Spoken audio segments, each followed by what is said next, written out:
चित अखिल दुष्कृति निवृत्ति पुरस्सरम आध्यात्मिक त्रिविध ताप उपनोदार्थम अस्मत्कुल पूर्व जातानां वैकुंठपद प्राप्त्यर्थम संतति प्रतिबंधक दोष निवृत्ति पूर्वक सत्संतान प्राप्त्यर्थम आदित्यादि नवग्रह दोष पीड़ा परिहारार्थम धर्म अर्थ काम मोक्ष चतुर्विध पुण्य पुरुषार्थ हरिसर्वोत्तमत्व ज्ञान भक्ति वैराग्य सिद्ध्यर्थम आयुजीवोत्तम ज्ञान सिद्ध्यर्थम अंतकाले विशेषतः विष्णु स्मरण सिद्ध्यर्थम भारती रमण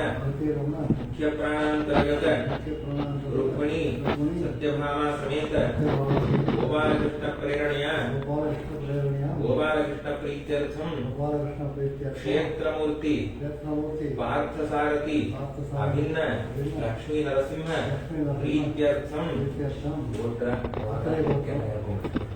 सकुटुंबस्य सपरिवारस्य क्षेम स्थैर्य विजय वीर्य आयुरारोग्य प्राप्त्यर्थम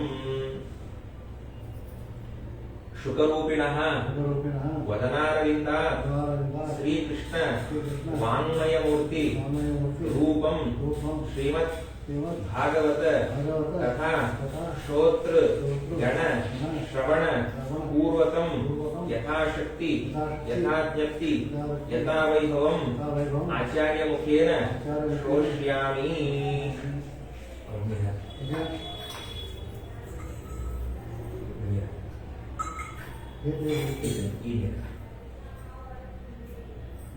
आदौ गणपति पूजनाख्यं कर्म करिष्ये।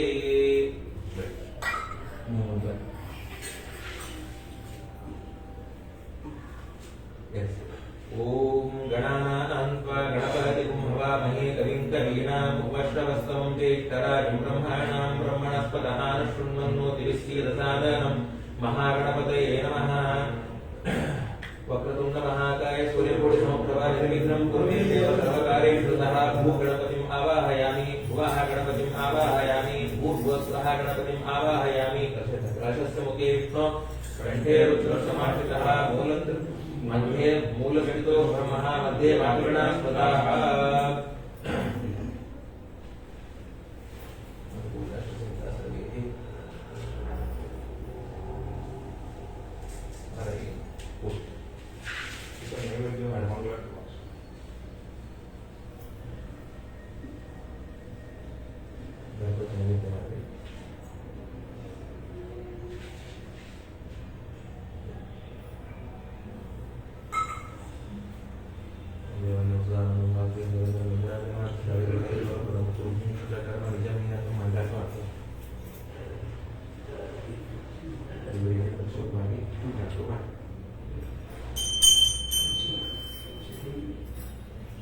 जयति हरिरचित्त सर्वदेवैकवन्द्यः परमगुरु अविष्णः वज्रसज्जनानां निखिलगुणगणानां निखिलमुक्तदोषः सरसजनयो दोषीपतिर्मानगुणः यत्र योगीश्वर कृष्णो यत्र भागवतो धनुर्धरः तत्र श्रीहरियो गुरुवायुर्मन्त्रिमम।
श्री गुरुभ्यो नमः। हरि ओम। जयति पराशरसूनुः सत्यवती हृदय नंदनो व्यासः यस्य आस्य कमलगलितं वाङ्मयममृतं जगत्पिबति व्यासाय भवनाशाय श्रीशाय गुणराशये हृद्याय शुद्धविद्याय मध्वाय च नमो नमः। नमोस्तु तात्विका देवाः विष्णुभक्तिपरायणाः धर्ममार्गे प्रेरयन्तु भवन्तः सर्व एव हि। नौमिन् न्यायसुधादिकृत् जयमुनीन् श्रीपादराट् सन्मणिन् व्यासार्यान् विबुधागमब्धिविहरान् श्रीवादिराजानपि वन्दे हंसवरान् रघुत्तमगुरून् वैदध्यवाराम्निधिम् श्रीसत्यव्रत राघवेन्द्र मुनिपान् सद्बोध सत्यानपान् सत्याभिज्ञकराब्जोत्थान् 50 वर्षपूजकान् सत्यप्रमोदतीर्थार्यान् नौमिन् न्यायसुधारतान् यैरहं शुकवत् सम्यक् शिक्षितोऽस्मि कृपालुभिः तान् वन्दे सत्यात्मतीर्थार्यान् सदा विद्या गुरुर्मम सत्प्रमोदकराब्जोत्थान् विष्णुदीक्षा प्रदायकान् रघुप्रियसुतीर्थार्यान् वन्दे श्रीरामपूजकान्। सृष्टिस्थित्यप्ययहानित्रिषितमो बन्धमोक्षाश्च यस्मात् अस्य श्री ब्रह्मरुद्र प्रभृति सुरनरद्वीषशत्वात्मकस्य विष्णोर्व्यस्ताः समस्ताः सकलगुणनिधिः सर्वदोषव्यपेतः पूर्णानन्दाव्ययो गुरुरपि परमश्चिन्तयेतं महान्तम् जन्माद्यस्य यतोन्मयादितरतश्चार्थेष्वभिज्ञस्वराट् तेने ब्रह्महृदाय आदिकवये मुह्यन्ति यं सूरयः तेजो वारिमृदां यथा विनिमयो यत्र सर्गो वृषा धाम्ना स्वेन सदा निरस्तकुहकं सत्यं परं धीमहि योऽन्तःप्रविश्य मम वाचमिमां प्रसुप्तां सञ्जीवयत्यखिल शक्तिधरस्वधाम्नाम् अन्यांस्तहस्तचरणश्रवणत्वगादीन् प्राणान् नमो भगवते पुरुषाय तुभ्यम्। स्वस्त्यस्तु अशेषसतां सन्मङ्गलानि भवन्तु। ಹರಿವಾಯು ಗುರುಗಳ ಶರಣಾರವಿಂದದಲ್ಲಿ ಭಕ್ತಿಪೂರ್ವಕವಾಗಿ ಅಷ್ಟಾಂಗ ಪ್ರಣಾಮಗಳನ್ನು ಮಾಡುತ್ತಾ ಗಣಪತಿ ತದಂತರ್ಯಾಮಿಯಾಗಿರತಕ್ಕಂತಹ ಭಾರತೀಯರಮಣ ಮುಖ್ಯ ಪ್ರಾಣಾಂತರ್ಗತನಾದ ವಿಶ್ವಂಭರ ಮೂರ್ತಿಯಿಂದ ಅಭಿನ್ನನಾದಂತಹ ಲಕ್ಷ್ಮೀ ನರಸಿಂಹದೇವರು ನಮ್ಮಿಂದ ನಿಮ್ಮಿಂದ ಯಥಾಶಕ್ತಿ ಪ್ರೋಷ್ಠಪದಿಯ ನಿಮಿತ್ತವಾಗಿ ಮೋಕ್ಷಪ್ರದವಾದಂತಹ ಗ್ರಂಥ ಭಾಗವತದ ಶ್ರವಣವನ್ನ ಅನುವಾದವನ್ನು ಮಾಡಿಸುವಂತಹ ಅನುಗ್ರಹವನ್ನ ಹರಿವಾಯು ಗುರುಗಳು ಮಾಡಲಿ ಅಂತ ಹೇಳ್ತಾ ಭಾಗವತದ ಅನುವಾದವನ್ನ ಮಾಡುವಂತಹ ಪ್ರಯತ್ನವನ್ನು ಮಾಡ್ತಾ ಇದ್ದೇವೆ. ಹರಯೇ ನಮಃ. ಭಾಗವತ 17 ಪುರಾಣಗಳಾದ ಮೇಲೆ ವೇದವ್ಯಾಸ ದೇವರು ರಚನೆ ಮಾಡಿದಂತಹ ಗ್ರಂಥ ಭಾಗವತ.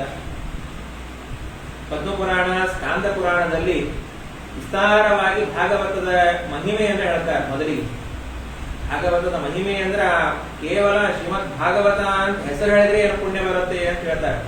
ಅನ್ನೋದೇ ಇಲ್ಲ, ಯಾವುದು ಪುಣ್ಯ ಬರುತ್ತೋ ಅದನ್ನ ನಾವು ಮಾಡಲ್ಲ. ಯಾವುದು ಕಲಿಯುಗದಲ್ಲಿ ಬೇಕಾದಾಗಲಿ ಕಲಿ ಅಂತ ಒಟ್ಟಾರೆ ಪುಣ್ಯ ಮಾಡುವಂತಹ ಶಬ್ದಗಳನ್ನು ನಮ್ಮ ಬಾಯಿಂದ ಬರಲ್ಲ. ಭಾಗವತ, ಶ್ರೀಮದ್ ಭಾಗವತ ಅಂದ್ರೆ ಪುಣ್ಯ ಬರುತ್ತೆ. ಯಾರಾದ್ರೂ ಎಲ್ಲೇ ಹೊಂಟಿರ್ತಾರೆ, ಎಲ್ಲಿ ಹೊಂಟಿರಿ? ಶ್ರೀಮದ್ ಭಾಗವತ ಶ್ರವಣಕ್ಕೆ ಹೊಂಟಿವ್ರಿ ಅಂತ ಹೇಳಿದ್ರೆ ಸಾಕು, ಪುಣ್ಯ ಬರುತ್ತೆ. ಅದನ್ನ ಹೇಳೋದೇ ಇಲ್ಲ, ಎಲ್ಲಿ ಹೊಂಟಿರಿ ಅಂದ್ರೆ ಎಲ್ಲೇ ಹೊಂಟಿರಿ ಅದನ್ನು ಅನ್ನೋದಲ್ಲ. ನಾವು ಬಾಯಿಲೆ ಪರಿಸ್ಥಿತಿ ಹಾಗಾಗ್ಬಿಟ್ಟಿದೆ. ಅದಕ್ಕೆ ಪದ್ಮಪುರಾಣದಲ್ಲಿ 2 ಇತಿಹಾಸವನ್ನ ಹೇಳಿ ಒಂದೊಂದು ಸ್ಕಂದವನ್ನ ಶ್ರವಣ ಮಾಡಿದರೆ ಏನು ಫಲ ಬರುತ್ತೆ, ಯಾವ ಪಾಪದ ನಿವೃತ್ತಿ ಆಗತ್ತೆ ಅಂತ ಹೇಳ್ತಾರೆ. ವಿಸ್ತಾರವಾಗಿ ಹೇಳಿದ್ದಾರೆ. ನಾರದರ ಒಂದು ಕಥೆಯನ್ನ ವಿಶೇಷವಾಗಿ ಪದ್ಮಪುರಾಣ ಹೇಳುವಂತಹ ಮಾತು. ನಾರದರು ಎಲ್ಲಾ ಕ್ಷೇತ್ರವನ್ನ ಸಂಚಾರವನ್ನು ಮಾಡುತ್ತಾ ಪ್ರತಿ ಕಡೆ ಹೋಗಿರ್ತಾರೆ. ಹರಿಕ್ಷೇತ್ರಂ, ಕುರುಕ್ಷೇತ್ರಂ, ಶ್ರೀರಂಗಂ, ಸೇತುಬಂಧನಂ ಅಂತ ಎಲ್ಲ ಕಡೆ ಉತ್ತರ ಭಾರತ ಹಾಗೂ ದಕ್ಷಿಣ ಭಾರತವನ್ನು ಸಂಚಾರ ಮಾಡಿ ಬರೋ ಕಾಲಕ್ಕೆ ಎಲ್ಲೆಲ್ಲೆಲ್ಲೆಲ್ಲೆಲ್ಲಿ ಏನೇನೇನು ಕಾಣಿಸ್ತಾ ಇಲ್ಲ ಅಂದ್ರೆ ಯಾವ ಆಧ್ಯಾತ್ಮಿಕ ವಾತಾವರಣನೇ ಇಲ್ಲ. ಇನ್ನು ಯಾವಾಗಲೂ ಕಲಿಯುಗ ಆರಂಭ. ಈಗ ನಾರದರು ಬಂದ್ಬಿಟ್ಟಿದ್ರೆ ಪ್ರಾಯ ಯಾವುದೋ ಒಂದು ಮಠದಲ್ಲಿ ತೀರ್ಥವನ್ನು ಕೊಡ್ತಾ ಪಂಚಾಮೃತ ಹಸ್ತೋರಕ ಅಂತ ಕೂತ್ಬಿಡ್ತಿರಟ್ಟೆ. ಇನ್ನು ಆರಂಭದೊಳಗೇನೆ ಇಟ್ಟಾಗ್ಬೇಕಾ, ಇನ್ನು ಏನೇನ್ ಆಗತ್ತೋ ಅಂತ ಊಹೆ ಮಾಡ್ಲಿಕ್ಕೂ ನಮಗೆ ಗೊತ್ತಾಗಲ್ಲ. ಹಾಗಾಗಿ ದೇವಮಾದರಿ ತೀರ್ಥೇಶು ಬ್ರಹ್ಮಾಣ ಇತಸ್ತತಃ ಅಂತ ಇದೆ. ಎಲ್ಲ ಕಡೆ ಸಂಚಾರ ಮಾಡ್ತಾ ಇದ್ದಾರೆ, ಏನೇನೇನೇನು ಇಲ್ಲ.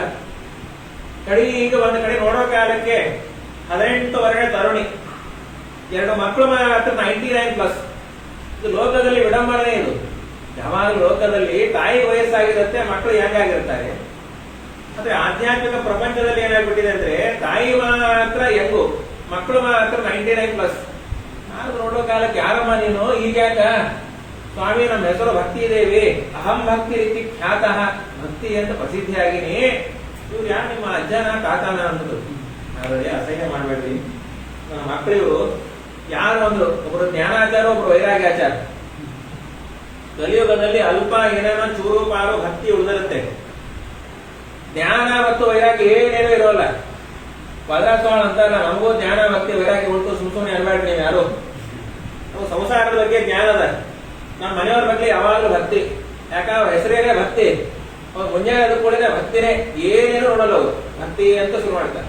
ವೈರಾಗ್ಯ ಅಂದ್ರು ದೇವರು ಆಚಾರದ ವೈರಾಗ್ಯ, ಅಂಟಿಗೂ ಬರೋಲ್ಲ ಯಾರು. ಹಾಗಾಗಿ ಉಂಟು ಅನ್ನೋ ಕಾಲಕ್ಕಲ್ಲಮ್ಮ. ಯಾಕೆ ಹೀಗಾಯ್ತು ಸ್ವಾಮಿ, ನನಗೂ ಇದೇ ವಯಸ್ಸಾಗಿತ್ತು.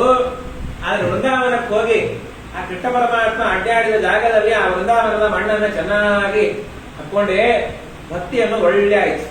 ಅಲ್ಲಮ್ಮ ನೀನು ಹಾಕೊಂಡಿ, ನಿಮ್ಮ ಮಕ್ಕಳಿಗೆ ಒಂಚೂರು ಹಾಕ್ಬಿಟ್ಟಿದ್ರೆ ಸ್ವಾಮಿ ಹಾಕೋದಲ್ಲ, ಅದರೊಳಗೆ ಅಭಿಷೇಕ ಮಾಡಿದೆ, ಏನೇನೇನೂ ಆಗಿಲ್ಲ. ಕೆಲವರು ಸ್ವಾಮಿಗಳು ಬಂದು ಹೇಳಿದ್ರು ಏನು ಉದ್ಧಾರ ಆಗಲ್ಲ. ಯಾಕೆ ಯೋಗ್ಯತಾನೇ ಆಗಿರೋಂಥದ್ದು, ಬೇಕಾದಾಗೆ ಅನ್ನೋ ಕಾಲಕ್ಕೆ ಮತ್ತೇನಾದ್ರೂ ಮಾಡಿ ನೀವೇ ಮಾಡಬೇಕು ಅನ್ನೋ ಕಾಲಕ್ಕೆ ಪಾಪ ನಾರದರಿಗೆ ಏನೇನು ಗೊತ್ತಿತ್ತು ಎಲ್ಲಾನು ಉಪದೇಶ ಮಾಡಿದಂತ. ವೇದ ವೇದಾಂತ ಘೋಷ ಇಷ್ಟ ಅಂತದ ಎಲ್ಲಾನು ಉಪದೇಶ ಆಯ್ತು. ಚೂರು ಇನ್ನೇನು ಹೇಳ್ಬೇಕು ಅನ್ನೋ ಕಾಲಕ್ಕೆ ಮತ್ತೆ ಗೊತ್ತಾಯ್ತು. ನಾರದರು ಬಾರು ತಲೆ ಕೆಟ್ಟೋಗ್ಬಿಟ್ಟು, ಏನು ಹಣೆ ಬಾರ ಏನು ಗೊತ್ತಾಗ್ತಾ ಇದ್ವಿ, ಸ್ವಲ್ಪ ನಡೆಯಮ್ಮ ನಾವು ಒಂದ್ ಸ್ವಲ್ಪ ಹೋಗ್ಬರ್ತೀವಿ, ಸಂಚಾರ ಮಾಡ್ಕೊಂಡ್ ಬರ್ತೀವಿ ಅಂತ ಅನ್ನೋ ಕಾಲಕ್ಕೆ ಬದರಿ ಕ್ಷೇತ್ರಕ್ಕೆ ಬಂದು ಅಲ್ಲಿ ಬದರಿ ನಾರಾಯಣನ ಕೇಳೋಣ ಅಂತ ವಿಚಾರ ಮಾಡೋ ಕಾಲಕ್ಕೇನೆ ಅದ್ಭುತವಾಗಿರ್ತಕ್ಕಂತಹ ಸನಕಾದಿಗಳ ಭೇಟಿ ಆಯ್ತು. ಸನಕಾದಿಗಳ ಭೇಟಿ ಆಗೋ ಕಾಲಕ್ಕೆ ನಾರದರು ಏನಾದ್ರೂ ಉಪಾಯ ಹೇಳ್ರಿ, ಕಲಿಯುಗದಲ್ಲಿ ಜ್ಞಾನ ಹಾಗೂ ವೈರಾಗ್ಯ ಭಾರಿ ಕಡಿಮೆ ಆಗ್ತಾ ಇದೆ, ಏನಾದ್ರೂ ಮಾಡಿ ಹೇಳ್ರಿ. ನೀವೇನೇ ಹೇಳಿದ್ರಿ ಸ್ವಾಮಿ, ಏನೇನು ಗೊತ್ತ ಎಲ್ಲಾನು ಆಯ್ತು.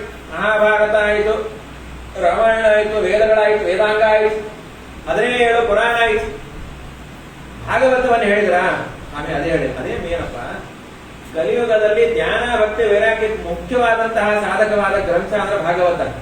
ಅದನ್ನ ಹೇಳದೇ ಇದ್ರೆ ಹೇಗೆ ಬರುತ್ತೋ, ಆಮೇಲೆ ನೀವೇ ಹೇಳ್ಬಿಡ್ರಿ ಅನ್ನೋ ಕಾಲಕ್ಕೇನೆ ತಕ್ಕಣಕ್ಕೇನೆ ಆಯ್ತು ಅಂತ ಹೇಳಿ ಆನಂದ ತಟ ಕಮ್ ಅಂತ ಇದ್ದಾರೆ. ಆನಂದವನ ಅಂತ ಕರೀತಾರೆ. ಅದು ಎರಡೂ ಕಡೆ ಅದ. ಹರಿದ್ವಾರದಲ್ಲಿಯೂ ಕೂಡ ಒಂದು ಘಾಟಿಗೆ ಆನಂದವನ ಅಂತ ಕರೀತಾರೆ, ಇನ್ನು ಕಾಶಿ ಕ್ಷೇತ್ರಕ್ಕೇನೆ ಆನಂದವನ ಅಂತ ಕರೀತಾರೆ. ಹಾಗಾಗಿ ಎಲ್ಲಿ ಪ್ರಥಮ ಬಾರಿ ಸನಕಾದಿಗಳು ಭಾಗವತವನ್ನು ಉಪದೇಶ ಮಾಡಿದ್ದು ಅಂತ ಎಲ್ಲಿ ಗೊತ್ತಾಗಲ್ಲ. ಆನಂದವನದೊಳಗೆ ಉಪದೇಶ ಮಾಡಿದ್ರು ಅಂತ. ಇವ್ರು ಎಲ್ಲಿದ್ದಾರೆ ಅಂತಂದ್ರು, ಇವರಿರೋದು ವೃಂದಾವನದೊಳಗೆ, ಉಪದೇಶ ಮಾಡಿದ್ದು ಕಾಶಿ ಒಳಗೆ. ನೋಡ್ರಿ ಹೇಗದ, ಭಾಗವತ ಹೇಳಿದ್ದು ಕಾಶಿ ಅನ್ನುವಂತಹ ಆನಂದವನದೊಳಗೆ ಅಥವಾ ಹರಿದ್ವಾರದಲ್ಲಿ. ಈ ಭಕ್ತಿ ಹಾಗೂ ಜ್ಞಾನ ವೈರಾಗ್ಯ ಇದ್ದದ್ದೆಲ್ಲಪ್ಪ ಅಂದ್ರೆ ವೃಂದಾವನದೊಳಗೆ.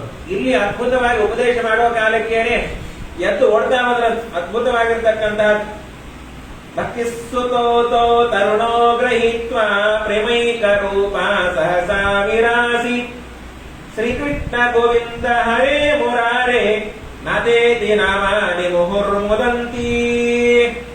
ಅದರಲ್ಲಿ ಉತ್ತಮವಾಗಿ ಭಕ್ತಿ ಜ್ಞಾನ ವೈರಾಗ್ಯ ಎಲ್ಲವೂ ಕೂಡ ಯಾವಾಗ ಸನಕಾದಿಗಳ ಉಪದೇಶ ಆಯಿತು, ಭಾಗವತ ಪೂರ್ಣವಾಗಿ ಹೆಂಗಾಗ್ಬಿಟ್ಟು ಎಲ್ಲರೂ ಯೋಗರಾಗಿ ಬರೋ ಕಾಲಕ್ಕೇನೆ ನಾರದರಿಗೆ ನಮಸ್ಕಾರ ಮಾಡಿ ಚೆನ್ನಾಗಿ ಅದ್ಭುತವಾಗಿ ಉದ್ಧಾರ ಮಾಡಿದೆ ಸ್ವಾಮಿ ಅಂತ ಹೇಳಿ ಇದು ಆದಂತಹ ಪ್ರಸಂಗವನ್ನ ಪದ್ಮಪುರಾಣ ಹೇಳುವಂತಹ ಮಾತು. ಇದಾದ್ಮೇಲೆ ಗೋಕರ್ಣ ಉಪಾಖ್ಯಾನ ಅಂತ ಹೇಳಿ ಪದ್ಮಪುರಾಣ ಅದೊಂದು ಹೇಳುತ್ತೆ. ಎರಡೂವನ್ನ ಬಿಡೋ ಹಾಗೆ ಇಲ್ಲ, ಉಳಿದದ್ದನ್ನ ಸ್ಕಂದಕ್ಕೆ ಹೇಳ್ತಾ ಹೋಗ್ತಾರೆ. ಪ್ರಥಮ ಸ್ಕಂದವನ್ನ ಶ್ರವಣ ಮಾಡೋದ್ರಿಂದಾಗಿ ಮಾತೃಗಾಮಿನಿಯಾಗಿರ್ತಕ್ಕಂತಹ ಪಾಪ ಪರಿಹಾರ ಆಗುತ್ತೆ. ಎರಡನೇ ಸ್ಕಂದವನ್ನ ಶ್ರವಣ ಮಾಡೋದ್ರಿಂದಾಗಿ ಬ್ರಹ್ಮಸ್ವಹರಣ, ಯಾರಿಗೂ ಏನೋ ಕೊಡ್ತೀವಿ ಅಂತ ಹೇಳ್ತೀವಿ, ಬಿಟ್ಬಿಡ್ತೀವಿ, ಕೃಷ್ಣಾರ್ಪಣ ಆಗಿರುತ್ತೆ. ಕೊಡೋದಿಲ್ಲ, ಇಲ್ಲ ಕೊಡ್ತೀವಿ ಅಂತ ಆದ್ರೆ ಹೇಳ್ಬಾರ್ದು. ಸುಮ್ಮನೆ ಯಾರೋ ಪಾಪ ಬಸ್ ಒಳಗೆ ಟಿಕೆಟ್ ತೆಗೆಸಿರ್ತಾರೆ, ನೀವು ಕೊಟ್ಟಿರಿ ಆಮೇಲೆ ಕೊಡ್ತೀವಿ ಅಂತ ಬಾಟ್ ನೀವು ಕೊಟ್ಟಿರಿ ನಾವು ಬರ್ತೀವಿ ಹೇಳೋದು. ಬರ್ತೀವಿ ಅಂದ್ರೆ ಸತ್ಯ ಅಂತ ಅರ್ಥ, ಕೊಡ್ಲಿಕ್ಕೆ ಆಗಲ್ಲ ಬಿಡಲ್ಲ. ಈ ಮೇಲಿಂದ ಮೇಲೆ ಮನೆಯೊಳಗೆ ಯಾರ ಪಕ್ಕದ ಮನೆಯೊಳಗೆ ಬಂದು ಸಕ್ಕರೆ ಇಸ್ಕೊಂಡು ಹೋಗ್ತಿರ್ತಾರೆ ಯಾವಾಗ್ಲೂ. ಬೇಜಾರಾಗುತ್ತಮ್ಮ, ಯಾವಾಗ್ಲೂ ನಿಮ್ಮ ಮನೆಯೊಳಗೆ ಬಂದು ಸಕ್ಕರೆ ಇಸ್ಕೊಂಡೇ ಹೋಗ್ತಾ ಇರ್ತೀವಿ. ಈ ಸಲ ಸಕ್ಕರೆ ತಂದ್ರೆ ನಿಮ್ಮ ಮನೆಯೊಳಗೆ ಓಟೆ ಇಳಿಸ್ಬಿಡ್ತೀವಿ. ಅವ್ರಂತ ಮನಸ್ಸು ನೀವು ತರೋಲ್ಲ ನೀವು ಇಳಿಸೋಲ್ಲ. ಹಾಗೆ ಹಾಳಾಗಿ ಹೋಗ್ತಾ ಇದೆ ಒಟ್ಟಾರೆ. ಇಂಥವೆಲ್ಲ ಏನಾದ್ರು ಕೂಡ ಸಣ್ಣ ಪುಟ್ಟ ಸಾಲಾಗಿಲ್ಲ ಮಾಡಿದ್ರೆ ಅದೆಲ್ಲ ಹರಣ ಆಗ್ಲಿಕ್ಕೆ ಇತಿಹಾಸಕಂತವನ್ನ ಶ್ರವಣ ಮಾಡ್ಬೇಕಂತ ಗೋಕರ್ಣೋಪಾಖ್ಯಾನ ಅಂತ ಹೇಳಿ ಹೇಳ್ತಾರೆ. ಅದ್ಭುತವಾಗಿರ್ತಕ್ಕಂಥ ಈ ಕಡೆ ದಕ್ಷಿಣ ಭಾರತದ ಕಡೆ ತುಂಗಾಬೆಟ್ಟು, ಆ ತುಂಗಭದ್ರಾ ತೀರದಲ್ಲಿ ಆತ್ಮದೇವ ಅನ್ನುವಂತಹ ಒಬ್ಬ ಬ್ರಾಹ್ಮಣ ಮಕ್ಕಳೇ ಆಗಿರೋಲ್ಲ. ಭಾರಿ ವಿಚಿತ್ರವಾಗಿ 16 ವರ್ಷ ಮದುವೆ ಆದ್ರೂ ಮಕ್ಕಳಾಗದೇ ಇದ್ದಾಗ ಸಮಸ್ಯೆ ಆಗುತ್ತೆ. ಅದಾದ್ಮೇಲೆ ತಕ್ಷಣಕ್ಕೇನೆ ಹೋಗಿ ತುಂಗಭದ್ರಾ ನದಿ ತೀರ ಕೂತಿರ್ತಾನ. ಅದ್ಭುತವಾದಂತಹ ಋಷಿಗಳು ಬರ್ತಾರೆ. ನಾರದ್ರು ಅಲ್ಲ, ಋಷಿಗಳು ಅಂತ ಹೇಳ್ಯಾರ, ಹೆಸರು ಹೇಳಿಲ್ಲ. ಆ ಋಷಿಗಳು ಬರೋ ಕಾಲಕ್ಕೇನೆ ಅವ್ರು ಕೇಳ್ತಾರೆ, ಸ್ವಾಮಿ ಏನಾದ್ರು ಮಾಡಿ ಅನುಗ್ರಹ ಮಾಡಿ. ಋಷಿಗಳು ಪಾಪ ತಮ್ಮ ತಪಸ್ಸಿನ ಶಕ್ತಿಯಿಂದ ಕಣ್ಣು ಮುಚ್ಚಿ ನೋಡೋ ಕಾಲಕ್ಕೆ 7 ಜನ್ಮದಲ್ಲಿ ಮಕ್ಕಳಿರಲ್ಲ. ಅದ್ರ ಬಗ್ಗೆ ಆಸೆ ಇಟ್ಕೋಬೇಡ, ಜನ್ಮಾಂತರದಲ್ಲೂ ಕೂಡ ಮಕ್ಕಳಾಗೋಲ್ಲ. ಅವು ಸ್ವಾಮಿ ಮಕ್ಕಳಾಗದೇ ಇದ್ದರೆ ನಿಮ್ಮ ಹತ್ರ ಬರೋದು ನಾವು. ಎಲ್ಲಾ ಕಡೆ ಫೇಲ್ ಆದಾಗಲೇನೆ ಸ್ವಾಮಿ ಹತ್ರ ಪಾಸ್ ಆಗೋ ಮಂತ್ರಾಕ್ಷತಿ. ಎಲ್ಲಾರ್ದಾಗ ಆದ್ರೆ ನಮಗೆ ಬರ್ತೀವಿ, ನೀನು ಅದಕ್ಕೆ ತಪಸ್ಸು ಕೊಡ್ಬೇಕು ನಿಮ್ ತಪಸ್ಸನ್ನ ಅನ್ನೋ ಕಾಲಕ್ಕೆ ಆಯ್ತು. ಆದ್ರೂ ಆ ಮಕ್ಕಳನ್ನ ಕೊಡ್ತೀನಿ, ಮುಂದೆ ದುಃಖ ಆಗುತ್ತಪ್ಪ. ಅದು ಮಕ್ಕಳಾದ ದುಃಖ ಇರೋದೇ ಯಾವಾಗ್ಲೂ ಕೂಡ. ಕೊಡ್ರಿ ಅನ್ನೋ ಕಾಲಕ್ಕೇನೆ ಅಣ್ಣನ ಅಜ್ಮಂತ್ರಣ ಮಾಡಿ ಕೊಡೋ ಕಾಲಕ್ಕೇನೆ ಬಂದು ಅವಳ ಹೆಂಡತಿ ದುಂದುಲಿ ಅಂತ ಹೆಂಡತಿ. ಇವರು ಪಾಪ ಇಷ್ಟು ಸಾತ್ವಿಕರು ಅಂದ್ರೆ ಆಚಾರು. ಇವ್ರು ಮಾವಿ ಕಟ್ಟೆ, ತುಳಸಿ ಕಟ್ಟೆ, ದೇವ ಕಟ್ಟೆ ಬಿಟ್ಟು ಇವ್ರು ಹೋಗಲ್ಲ. ಅವಳು ಈ ಕಟ್ಟೆ ಹತ್ರ ಹಾಕ್ತಾರಲ್ಲ, ಅಷ್ಟು ಸಾತ್ವಿಕ ಪಾಪ. ಯಾಕೆ ದುಂದುಲಿಗೆ ಆ ಹಣ್ಣನ್ನು ಕೊಡೋ ಕಾಲಕ್ಕೆ ಅವಳು ಅಂದ್ಕೊಂಡು ಅಕಸ್ಮಾತ್ ಏನಾದ್ರೂ ಕೂಡ ಹಣ್ಣು ತಿನ್ಬಿಟ್ಟು ಗರ್ಭಿಣಿ ಆದ್ರೆ ಆ ದುಃಖ ಎಷ್ಟು ಅನುಭವಿಸ್ಬೇಕು ಅಂತಾನು. ಆ ದುಃಖ ಏನೋ ಅನುಭವಿಸಿ ಆರೋ ಎಲ್ಲ ಮಾಡಿ ಆಗವಳೆ ಮಕ್ಕಳಾಗೋ ಕಾಲಕ್ಕೆ, ಹಿಂದಿನ ಕಾಲಕ್ಕೆ ಈಗ ಅಡ್ವಾನ್ಸ್ಮೆಂಟ್ ಟೆಕ್ನಾಲಜಿ ಎಲ್ಲ ಇದ್ದಿದ್ದಲ್ಲ, ಆಗೋ ಕಾಲಕ್ಕೆ ನಾನೇ ಗಂಟಾರ್ಪಣ ಆಗ್ಬಿಟ್ರೆ 2 ಕೋಳಿ ಉಳಿದು ಬಿಟ್ರೆ ಆಮೇಲೆ ಆ ಮಗುವಿನ ಮಲಮೂತ್ರ ವಿಸರ್ಜನೆ ತೆಗೆಯೋದು ನನ್ನ ಸೌಂದರ್ಯ ಎಲ್ಲ ಹಾಳಾಗೋಗುತ್ತೆ. ಈ ಹಣ್ಣನ್ನು ತಿನ್ನೋದೇ ಬೇಡ. ಅವಾಗಿನ ಕಾಲದ ಹೆಣ್ಮಗಳು ಮತ್ತೆ ಏನ್ ಮಾಡ್ಬೇಕು? ನಮ್ಮ ಮನೆಯವ್ರಂತ ಕೊಟ್ಬಿಟ್ಟಾರೆ. ಕೊಡೋ ಕಾಲಕ್ಕೆ ಇವಳಿಗೆ ಅನಾವೃಷ್ಟಿ, ಅವಳ ಅಕ್ಕ ಒಬ್ಬರಿದ್ದು ಅತಿವೃಷ್ಟಿಗೆ, ವರ್ಷಕ್ಕೊಂದು ಹೋಗೋರಿಗೆ ಇವರು ಅವರಿಗೆ ಇಬ್ಬರಿಗೂ ಕೂಡ ಒಂದು ಇದಾಯ್ತು, ಒಪ್ಪಂದ ಆಯ್ತು. ನೋಡಮ್ಮ ನನ್ನ ಮಗು ಕೊಟ್ಬಿಟ್ಟಿನಿ. ನಮ್ಮ ಮನೆಯವ್ರು ಭಾರಿ ಸಾತ್ವಿಕ ಶಿರೋಮಣಿಗಳು. ನಾನು ಸುಮ್ಮನೆ ನಾಟಕ ಮಾಡ್ತೀನಿ ಗರ್ಭಿಣಿ ಇದ್ದೀನಿ ಅಂತ ಹೇಳಿ, ಸರಿಯಾದ ಸಮಯಕ್ಕೇನೆ ಆ ಕೂಸನ್ನ ತಂದು ನನಗೆ ಕೊಟ್ಬಿಡು. ಆಮೇಲೆ ನಿಮ್ಮ ಮನೆಯವರು ಒಂದಿಷ್ಟು ದುಡ್ಡು ಕೊಟ್ಬಿಡು, ಕೂದಾಯ್ತು ಆಯ್ತು ಅಂತೇಳಿ ಅದೇ ರೀತಿಯಾಗಿ ಆಯ್ತು. ಈ ಹಣ್ಣು ಯಾರಿಗೆ ಕೊಡ್ಬೇಕು? ನೀನೇ ತಗೊಂಡ್ಬಿಡು. ಅಯ್ಯೋ ಈಗ ಆಲ್ರೆಡಿ 9 ಮಕ್ಕಳಾಗ್ಯಾರ, ಇನ್ನೂ ತಗೊಂಡ್ಬಿಟ್ಟು ಇನ್ನೊಂದಾಗತ್ತೆ. ಅಲ್ಲಿ ಮನೆಯೊಳಗೆ ಆಕಳದ ಆಕಳಕ್ಕೆ ಹಾಕ್ಬಿಡು ಅನ್ನೋ ಕಾಲಕ್ಕೆ, ಆಕಳಕ್ಕೆ ಹಾಕೋ ಕಾಲಕ್ಕೆ ಆಕಳ ಗರ್ಭಿಣಿ ಹಾಕ್ಬೋದು. ತಪಸ್ಸಿನ ಪ್ರಭಾವ, ಜ್ಞಾನಿಗಳ ತಪಸ್ಸಿನ ಪ್ರಭಾವ ಇರುತ್ತೆ ನೋಡ್ರಿ. ಅದರ ಬಗ್ಗೆ ಪರೀಕ್ಷೆನೂ ಮಾಡಬಾರ್ದು ಯಾರು. ನಮ್ಮ ಪ್ರಾರಬ್ಧಕ್ಕೆ ಅನುಗುಣವಾಗಿ ಸ್ವಾಮಿಗಳ ಮಂತ್ರಾಕ್ಷತೆ ಕೊಟ್ಟಾಗಲೂ ಸ್ವಲ್ಪ ಲೇಟ್ ಆಗತ್ತೆ. ಅಂದ ಮಾತ್ರ ತಪಸ್ಸ ಏನಪ್ಪ 2 ಸಲ ಮಂತ್ರಾಕ್ಷಿಸ್ಕೊಂಡೆ, ಇನ್ನೊಂದ್ಸಲ ಮಂತ್ರಾಕ್ಷಿಯೊಳಗೆ ಹೊಟ್ಟೆಯೊಳಗೆ ತುಂಬ್ತಾ ಇದೆ ಹೊರತು ಏನೂ ಆಗ್ತಾ ಇಲ್ಲ. ಅದು ಮಾಡಬಾರ್ದು. ಯಾದವಾರ್ಯರು ಶ್ರೀನಿವಾಸ ತೀರ್ಥರಿಗೆ ಬೈತಾರೆ. 1 ಬಾರಿ ನಾರಾಯಣ ಮಂತ್ರವನ್ನು ಉಪದೇಶ ಕೊಟ್ಟ ಮೇಲೆ ಶ್ರೀನಿವಾಸ ತೀರ್ಥರ ಅಂತಾರ, ಸ್ವಾಮಿ ಹಿಂಗೊಬ್ಬರಿಗೆ ಉಪದೇಶ ಮಾಡಿದ್ದೆ, ಯಾಕೋ ಸರಿ ಆಗ್ತಾ ಇಲ್ಲ, ಮತ್ತೊಂದು ಬಾರಿ ಉಪದೇಶ ಮಾಡ್ತೀನಿ. ಅವರಂದ್ರು, ಇನ್ನೊಂದು ಬಾರಿ ಈ ನಾರಾಯಣ ಮಂತ್ರವನ್ನು ಉಪದೇಶ ಮಾಡೋದ್ರಿಂದಾಗಿ ನಿನಗೇನಾಗೋಲ್ಲ, ನಾರಾಯಣ ಮಂತ್ರ ಶಕ್ತಿ ಇಲ್ಲ ಅಂತ ಆಗತ್ತೆ, ಹಾಗೆ ಮಾಡಬೇಡ. ಈಗ ಸ್ವಾಮಿಗಳ ಮಂತ್ರಾಕ್ಷತೆಗೆ ಶಕ್ತಿ ಇಲ್ಲ, ಅವರ ಫಲಕ್ಕೆ, ದೊಡ್ಡವರ ಜ್ಞಾನಿಗಳ ಫಲಕ್ಕೆ ಅಲ್ಲ, ನಮ್ಮ ಪ್ರಾರಬ್ಧ ಪ್ರತಿಬಂಧಕ ಭಾರಿ ಪ್ರಬಲ ಇದ್ದುದರಿಂದಾಗಿ ಸ್ವಲ್ಪ ತಡ ಆಗತ್ತೆ. ಹಾಗಾಗಿ ಅನ್ನೋ ಕಾಲಕ್ಕೆ ಅದು ಗರ್ಭಿಣಿ ಇದು ಗರ್ಭಿಣಿ 9 ತಿಂಗಳು ತುಂಬೋ ಕಾಲಕ್ಕೇನೆ ಅದ್ಭುತವಾಗಿ ಈ ಕಡೆಯಿಂದ ಒಂದು ಮಗು, ಆಕಳೆಯಿಂದಾಗಿ ಹುಟ್ಟಿದ ಮಗು ಹೇಗಿತ್ತಂದ್ರೆ ಮನುಷ್ಯ ರೂಪನೇ. ಕಿವಿ ಮಾತ್ರ ಅದು ಗೋವಿಂದ.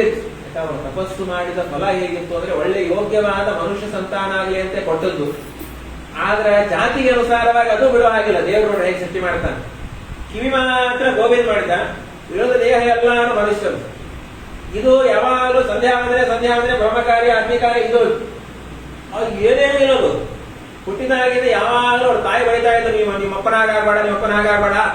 ಅವ್ರ ಮಠಕ್ಕೆ ಹೋದ್ರೆ ಅಕ್ಷಂತಿನ ಉಳಿಸೋಲ್ಲ, ಎಲ್ಲಾ ಅಕ್ಷಂತೆ ತಗೊಂಡ್ಬರ್ತಾರೆ. ನೀ ಆ ಕಡೆ ಅಕ್ಷಂತಿನ ಹಚ್ಕೋಬೇಡ.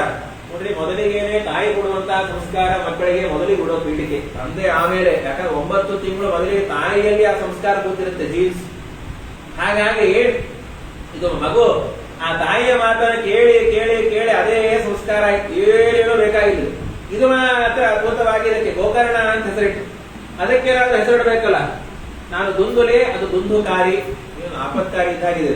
ಯಾವಾಗ ನೋಡೋ ಕಾಲಕ್ಕೆ ಅದಾದ ಪಾಪ ತಂದೆಗೆ ಬೇಜಾರು. ಇಷ್ಟೆಲ್ಲ ನಾನು ಸಾಧನೆ ಮಾಡಿದ್ರು ಕೂಡ ಯಾಕೋ ಸಿದ್ಧಿ ಆಗ್ತಾ ಇಲ್ಲ ಅನ್ನೋ ಕಾಲಕ್ಕೆ ಗೋಕರ್ಣ ಅಂದಪ್ಪ, ಸಂಸಾರದೊಳಗೆ ಯಾವುದು ನಾವು ಅನ್ಕೋತೀವಿ ಅದು ಆಗೋದೇ ಇಲ್ಲ. ಸುಮ್ಮನೆ ಅನ್ಕೊಂಡು ಸಾಯ್ತಾ ಇರ್ತೀವಿ. 100ಕ್ಕೆ 1-2% ಆಗಿರುತ್ತೆ ಅಂತ ಹೊತ್ತಾನೆ ವಿಚಾರ ಮಾಡಬೇಡ.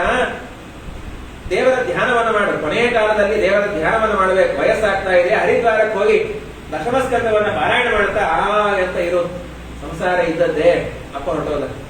ಗೋಕರ್ಣ ನಾ ತೀರ್ಥಕ್ಷೇತ್ರವನ್ನು ಮಾಡ್ಕೊಂಡ್ ಬರ್ತೀನಿ ಯಾತ್ರೆ ಅಂತೇಳಿ ಗೋಕರ್ಣ ಹೊರಟೋದ. ಮನೆಯಲ್ಲಿ ತಾಯಿ ಮಗಂದಿ ಓಟ್ ಆಡಳಿತ. ತಕ್ಕಣಕ್ಕೇನೆ ತಾಯಿ ಹತ್ರ ದುಡ್ಡು ಕೇಳೋ ಕಾಲಕ್ಕೆ ದುಡ್ಡು ಕೊಡ್ಲಿಲ್ಲ, ತಾಯಿನೇ ಕೊಂದ್ ಹಾಕೋ ಕಾಲಕ್ಕೇನೆ ಕೆಟ್ಟ ಕೆಟ್ಟ ಸ್ತ್ರೀಯರ ಸಂಘ ಮಾಡಿ ಆ ಸ್ತ್ರೀಯರೆಲ್ಲಾರು ಕೂಡಿ ದುಂದುಕಾಗಿ ಕೊಂದ್ ಹಾಕಿಬಿಟ್ಟು ಪ್ರೇತ ಹಾಕಿ ಬಂದ್ಬಿಟ್ಟ. ಇದು ಪಾಪ ಗೊತ್ತಾಯ್ತು. ತಮ್ಮನಾದಂತಹ ಗೋಕರ್ಣನಿಗೆ ಗೊತ್ತಾಯ್ತು. ಅಣ್ಣನ ಹೆಸರಲ್ಲಿ ಗಯಾದಲ್ಲಿ ಶ್ರಾದ್ದವನ್ನು ಮಾಡೋ ಕಾಲಕ್ಕೆ ಎಲ್ಲ ಮುಗಿಸ್ಕೊಂಡು ಮನೆಗೆ ಬಂದು ರಾತ್ರಿ ಮಲ್ಕೊಂಡಾನ. ಪಾಪ ಎಷ್ಟೋ ದಿವಸ ಆದ್ರೂ ಬಂದಾನ ಗೋಕರ್ಣ. ಮನೆ ಮಗೋ ಕಾಲಕ್ಕೇನೆ ಪ್ರೇತ ಹಾಕಿ ಬಂದ್ಬಿಟ್ಟಿದ್ದ. ಪಚಿದ್ಧಸ್ತಿ ಪಸಿದ್ಮೇಷ. ಎದುರುಗಡೆ ಆ ಪ್ರೇತ ಯೋನಿ ಯಾವ ದೇಹ ಇರಂಗಿಲ್ರಿ ಪ್ರೇತ ಯೋನಿಗೆ. ಆಚಾರ ನೀವು ನೋಡಿರ ಅಂತ ಹೇಳ್ಬೇಡ್ರಿ. ಭಾಗವತ ಹೇಳಿದ್ದೆ ಆಚಾರ ನೀವು ಪ್ರೇತ ಯೋನಿ ನೋಡಿರಾದರೆ ದೇಹ ಇಲ್ಲ ಅಂತ ಹೇಳ್ತಿರಂತೆ ಏನಾದ್ರು ಗೊತ್ತಾ? ಎಲ್ಲಾನು ಎಕ್ಸ್ಪೆರಿಮೆಂಟ್ ಆಗಲ್ಲ. ಕೆಲವೊಂದು ಅನುಭವ, ಕೆಲವೊಂದು ಜ್ಞಾನ, ಕೆಲವೊಂದು ಕೇಳಿದ್ದನ್ನ ನೇಳಿ ತಿಳ್ಕೋಬೇಕು. ಎಲ್ಲಾನು ಹೇಗಾಗುತ್ತೆ ವಾದಾಸ್ವಾಮಿ ಹೇಳಿದಂಗ ಅದು. ಹಾಗಾಗಿ ಸಕೃತ್ ಮೇಘ ಸಕೃತ್ ಹಸ್ತಿ ಅನ್ನೋ ಕಾಲಕ್ಕೆ ಒಂದೊಂದು ರೂಪದಿಂದ ಬರೋ ಕಾಲಕ್ಕೇನೆ ಅಬ್ಬ ಹೊರಗಡೆ ಬಂದು ಗೋಕರ್ಣ ಗಾಯತ್ರಿ ಮಂತ್ರದಿಂದ ಪ್ರೋಕ್ಷಣೆ ಮಾಡಿದ. ನಿಂತ್ಕೊಂದು ಕಡೆ ಇವನ್ ನಿಂತು ಕಾಲಕ್ಕೆ ತಮ್ಮ ನನ್ನನ್ನು ಉದ್ಧಾರ ಮಾಡು ಅಣ್ಣ, ನೀನ ಏನೇ ಮಾಡಬಾರ್ದು ಎಲ್ಲ ತಪ್ಪು ಮಾಡ್ಬಿಟ್ಟಂತ. ಬೆಳಗಿನ ಜಾವದಿ ಹರಿ ನಿನ್ನ ಸ್ಮರಣೆಯ ಹಲುಬಿಕೊಳ್ಳದ ತಪ್ಪು, ಮಲಮೂತ್ರ ವಿಸರ್ಜನೆ ಮೃತ್ತಿಕೆಯಲ್ಲಿ ಮಲಿನವ ತೊಳೆಯದ ತಪ್ಪು, ತುಳಸಿ ಗೋವೃಂದಾವನ ಸೇವೆಗೆ ಆಲಸ್ಯ ಮಾಡಿದ ತಪ್ಪು, ನಳಿನ ಸಕೋದಯ ಗರ್ಭ್ಯವ ಕೊಡದೆ ಕಲಿವ್ಯಾಸಂಗದ ತಪ್ಪು, ತಪ್ಪುಗಳ ಪರಿಹರಿಸಿ ಕಾಯೋ ನಮ್ಮಪ್ಪನಲ್ಲವೇ ನೀನು. ಅಲ್ಲಪ್ಪ ಹೆಸರಲ್ಲೇ ಗಯಾದೊಳಗೆ ಶ್ರಾದ್ದ ಮಾಡಿ ಬರ್ತೀನಿ. ಗಯಾದೊಳಗೆ ಶ್ರಾದ್ದ ಮಾಡಿದ್ರೆ ಬೇಕಾದಲ್ಲಿ ಉದ್ಧಾರ ಆಗ್ಬೇಕು. ಅದು ದುಃಖಕಾರಿ ಅಂತಾನ. ಗಯಾ ಶ್ರಾದ್ದ ಶತೇನಾಪಿ ಅಂತ 100 ಬಾರಿ ಗಯಾದೊಳಗೆ ಶ್ರಾದ್ದ ಮಾಡಿದ್ರು ಕೂಡ ನಾನು ಉದ್ಧಾರ ಆಗಲ್ಲ. ಅಷ್ಟು ತಪ್ಪಾಗ್ಬಿಟ್ಟೇನಪ್ಪ. ತಂದೆ ತಾಯಿ ಎಲ್ಲಾರನ್ನೂ ಹೊಟ್ಟೆ ಒರೆಸೀನಿ, ಬ್ರಾಹ್ಮಣರ ಹೊಟ್ಟೆ ಒರೆಸೀನಿ, ಮಾಡಬಾರ ತಪ್ಪೆಲ್ಲ ಮಾಡಿಬಿಟ್ಟೀನಿ. ಏನಾದ್ರೂ ಮಾಡಿ ಅನುಗ್ರಹ ಮಾಡು.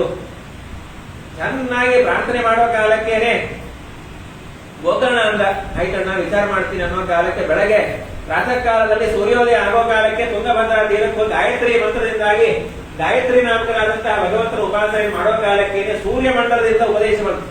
ಸಪ್ತಾಶ್ರವಣೇನ ಭಾಗವತ, 7 ದಿವಸ ಭಾಗವತವನ್ನು ಕೇಳಿಸು ಎಲ್ಲಾ ಉದ್ಧಾರ ಆಗ್ತಾರ ಅನ್ನೋ ಕಾಲಕ್ಕೇನೆ ಬಂದು 7 ದಿವಸ ಭಾಗವತ ಕೇಳಬೇಕು. ಕೇಳಬೇಕಾದ್ರೆ ಕೂಡ್ಬೇಕಲ್ಲ ಮೊದಲಿಗೆ 7 ದಿವಸ. ಅದು ಮುಖ್ಯ ಇರೋದು. ಕೇಳಬೇಕಂದ್ರೆ ಏನಾಗುತ್ತೆ, ಕೂಡ್ಲಿಕ್ಕೆ ಯೋನಿ ಇಲ್ಲ. ತಕ್ಷಣಕ್ಕೇನೆ ಒಂದು ಸ್ವಾಮಿಗಳ ದಂಡ ನೋಡುತ್ತಿಲ್ಲ, ಇದರ ದಂಡ 7 ಗಂಟೆ ಇರುತ್ತೆ. ಸ್ವಾಮಿಗಳ ದಂಡಕ್ಕೆ 7 ಗಂಟು ನಡು ಇರುತ್ತೆ. 7 ದಿವಸ ಒಂದೊಂದು ಗಂಟೆಯೊಳಗೆ ಕೂತು ಭಾಗವತವನ್ನು ಕೇಳಬೇಕು.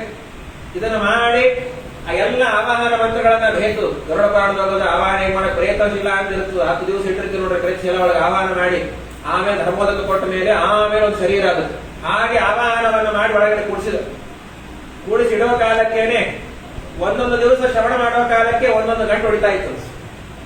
ಹೇಳೋರು ಹಾಗೆ ಇರಬೇಕು, ಕೇಳೋರು ಭಕ್ತಿಯನ್ನು ಕೇಳಬೇಕು. ಆಚಾರ್ಯ ಏನ್ ನಾವು ಕೇಳ್ತಾ ಇದೀವಿ ವರ್ಷ ಭಾಗವತ ಏನ್ ಇದ್ದದ್ದು ನಮ್ಮ ಮನೆಯೊಳಗೆಂದು ತೆಂಗಿನಕಾಯಿ ಹೊಡೆವತ್ತು ಏನೂ ಆಗ್ತಾ ಇಲ್ಲ ಮನೆ ಬಾರಕ್ಕೆ. ಅದಕ್ಕಂದ್ರು ಕೇಳುವಂತಹ ಕ್ರಮ ಆಗಿದೆ ಅನ್ನೋ ಕಾಲಕ್ಕೆ 7 ದಿವಸ ಆಗೋ ಕಾಲಕ್ಕೆ 7 ಗಂಟೆ ಸ್ಮರಣ ಆಯ್ತು.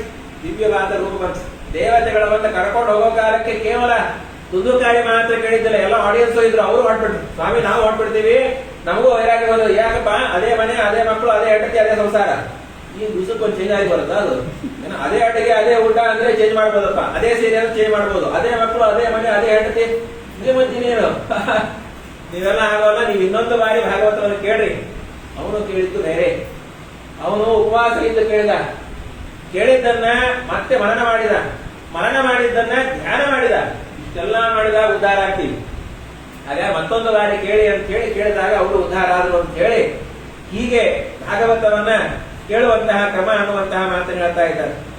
ಆಗ ಭಾಗವತ ಬಂದದ್ದು ಹೇಗೆ ಅಂತಂದ್ರೆ, ಮೊದಲಿಗೆ ನೋಡ್ರಿ, ಕೃಷ್ಣ ಪರಮಾತ್ಮ ಪರಂಧಾಮಕ್ಕೆ ಹೋದ್ಮೇಲೆ 30 ವರ್ಷಗಳ ನಂತರ ಮೊದಲ ಬಾರಿ ಭಾಗವತ ಶ್ರವಣ ಆಗಿತ್ತು. ಪರೀಕ್ಷಿತನಾಗಿ ಶುಕಾಚಾರ್ಯ ಹೇಳಿದ ಭಾಗವತ ಅವಾಗೆ. ಕೃಷ್ಣ ಪರಮಾತ್ಮ ಪರಂಧಾಮಕ್ಕೆ ಹೋಗಿ 30 ವರ್ಷಗಳ ನಂತರನೇ ಆಗ ಭಾಗವತವನ್ನ ಭಾದ್ರಪದ ಶುದ್ಧ ನವಮಿಯಿಂದ ಆರಂಭ ಮಾಡಿಕೊಂಡು ಹುಣ್ಣಿಮೆಯವರೆಗೂ ಕೂಡ ಶ್ರವಣ ಮಾಡಿದಂತಹ ಕ್ಷೇತ್ರ ಅದೇ ಪ್ರೋಷ್ಠ ಪದ ಅಂತ ಕರೆಸಿಕೊಳ್ಳುತ್ತೆ. ಕೇವಲ 7 ದಿವಸದಲ್ಲಿ ಮಾತ್ರ ಶ್ರವಣ ಆಗೋಲ್ಲ ಅಂತೇಳಿ ವಿಜಯಧ್ವಜರಿಂದ ಆರಂಭ ಆಗಿ ಆಮೇಲೆ ಪುನಃ ಈ ಕ್ರಮ ಶುರುವಾಯಿತು. 15 ದಿನಗಳ ಕಾಲ ಭಾಗವತವನ್ನ ಶ್ರವಣ ಮಾಡಬೇಕು ಅನ್ನುವಂತಹ ಕ್ರಮ ಶುರುವಾಯಿತು. ಇದು ಮೊದಲನೇ ಬಾರಿ.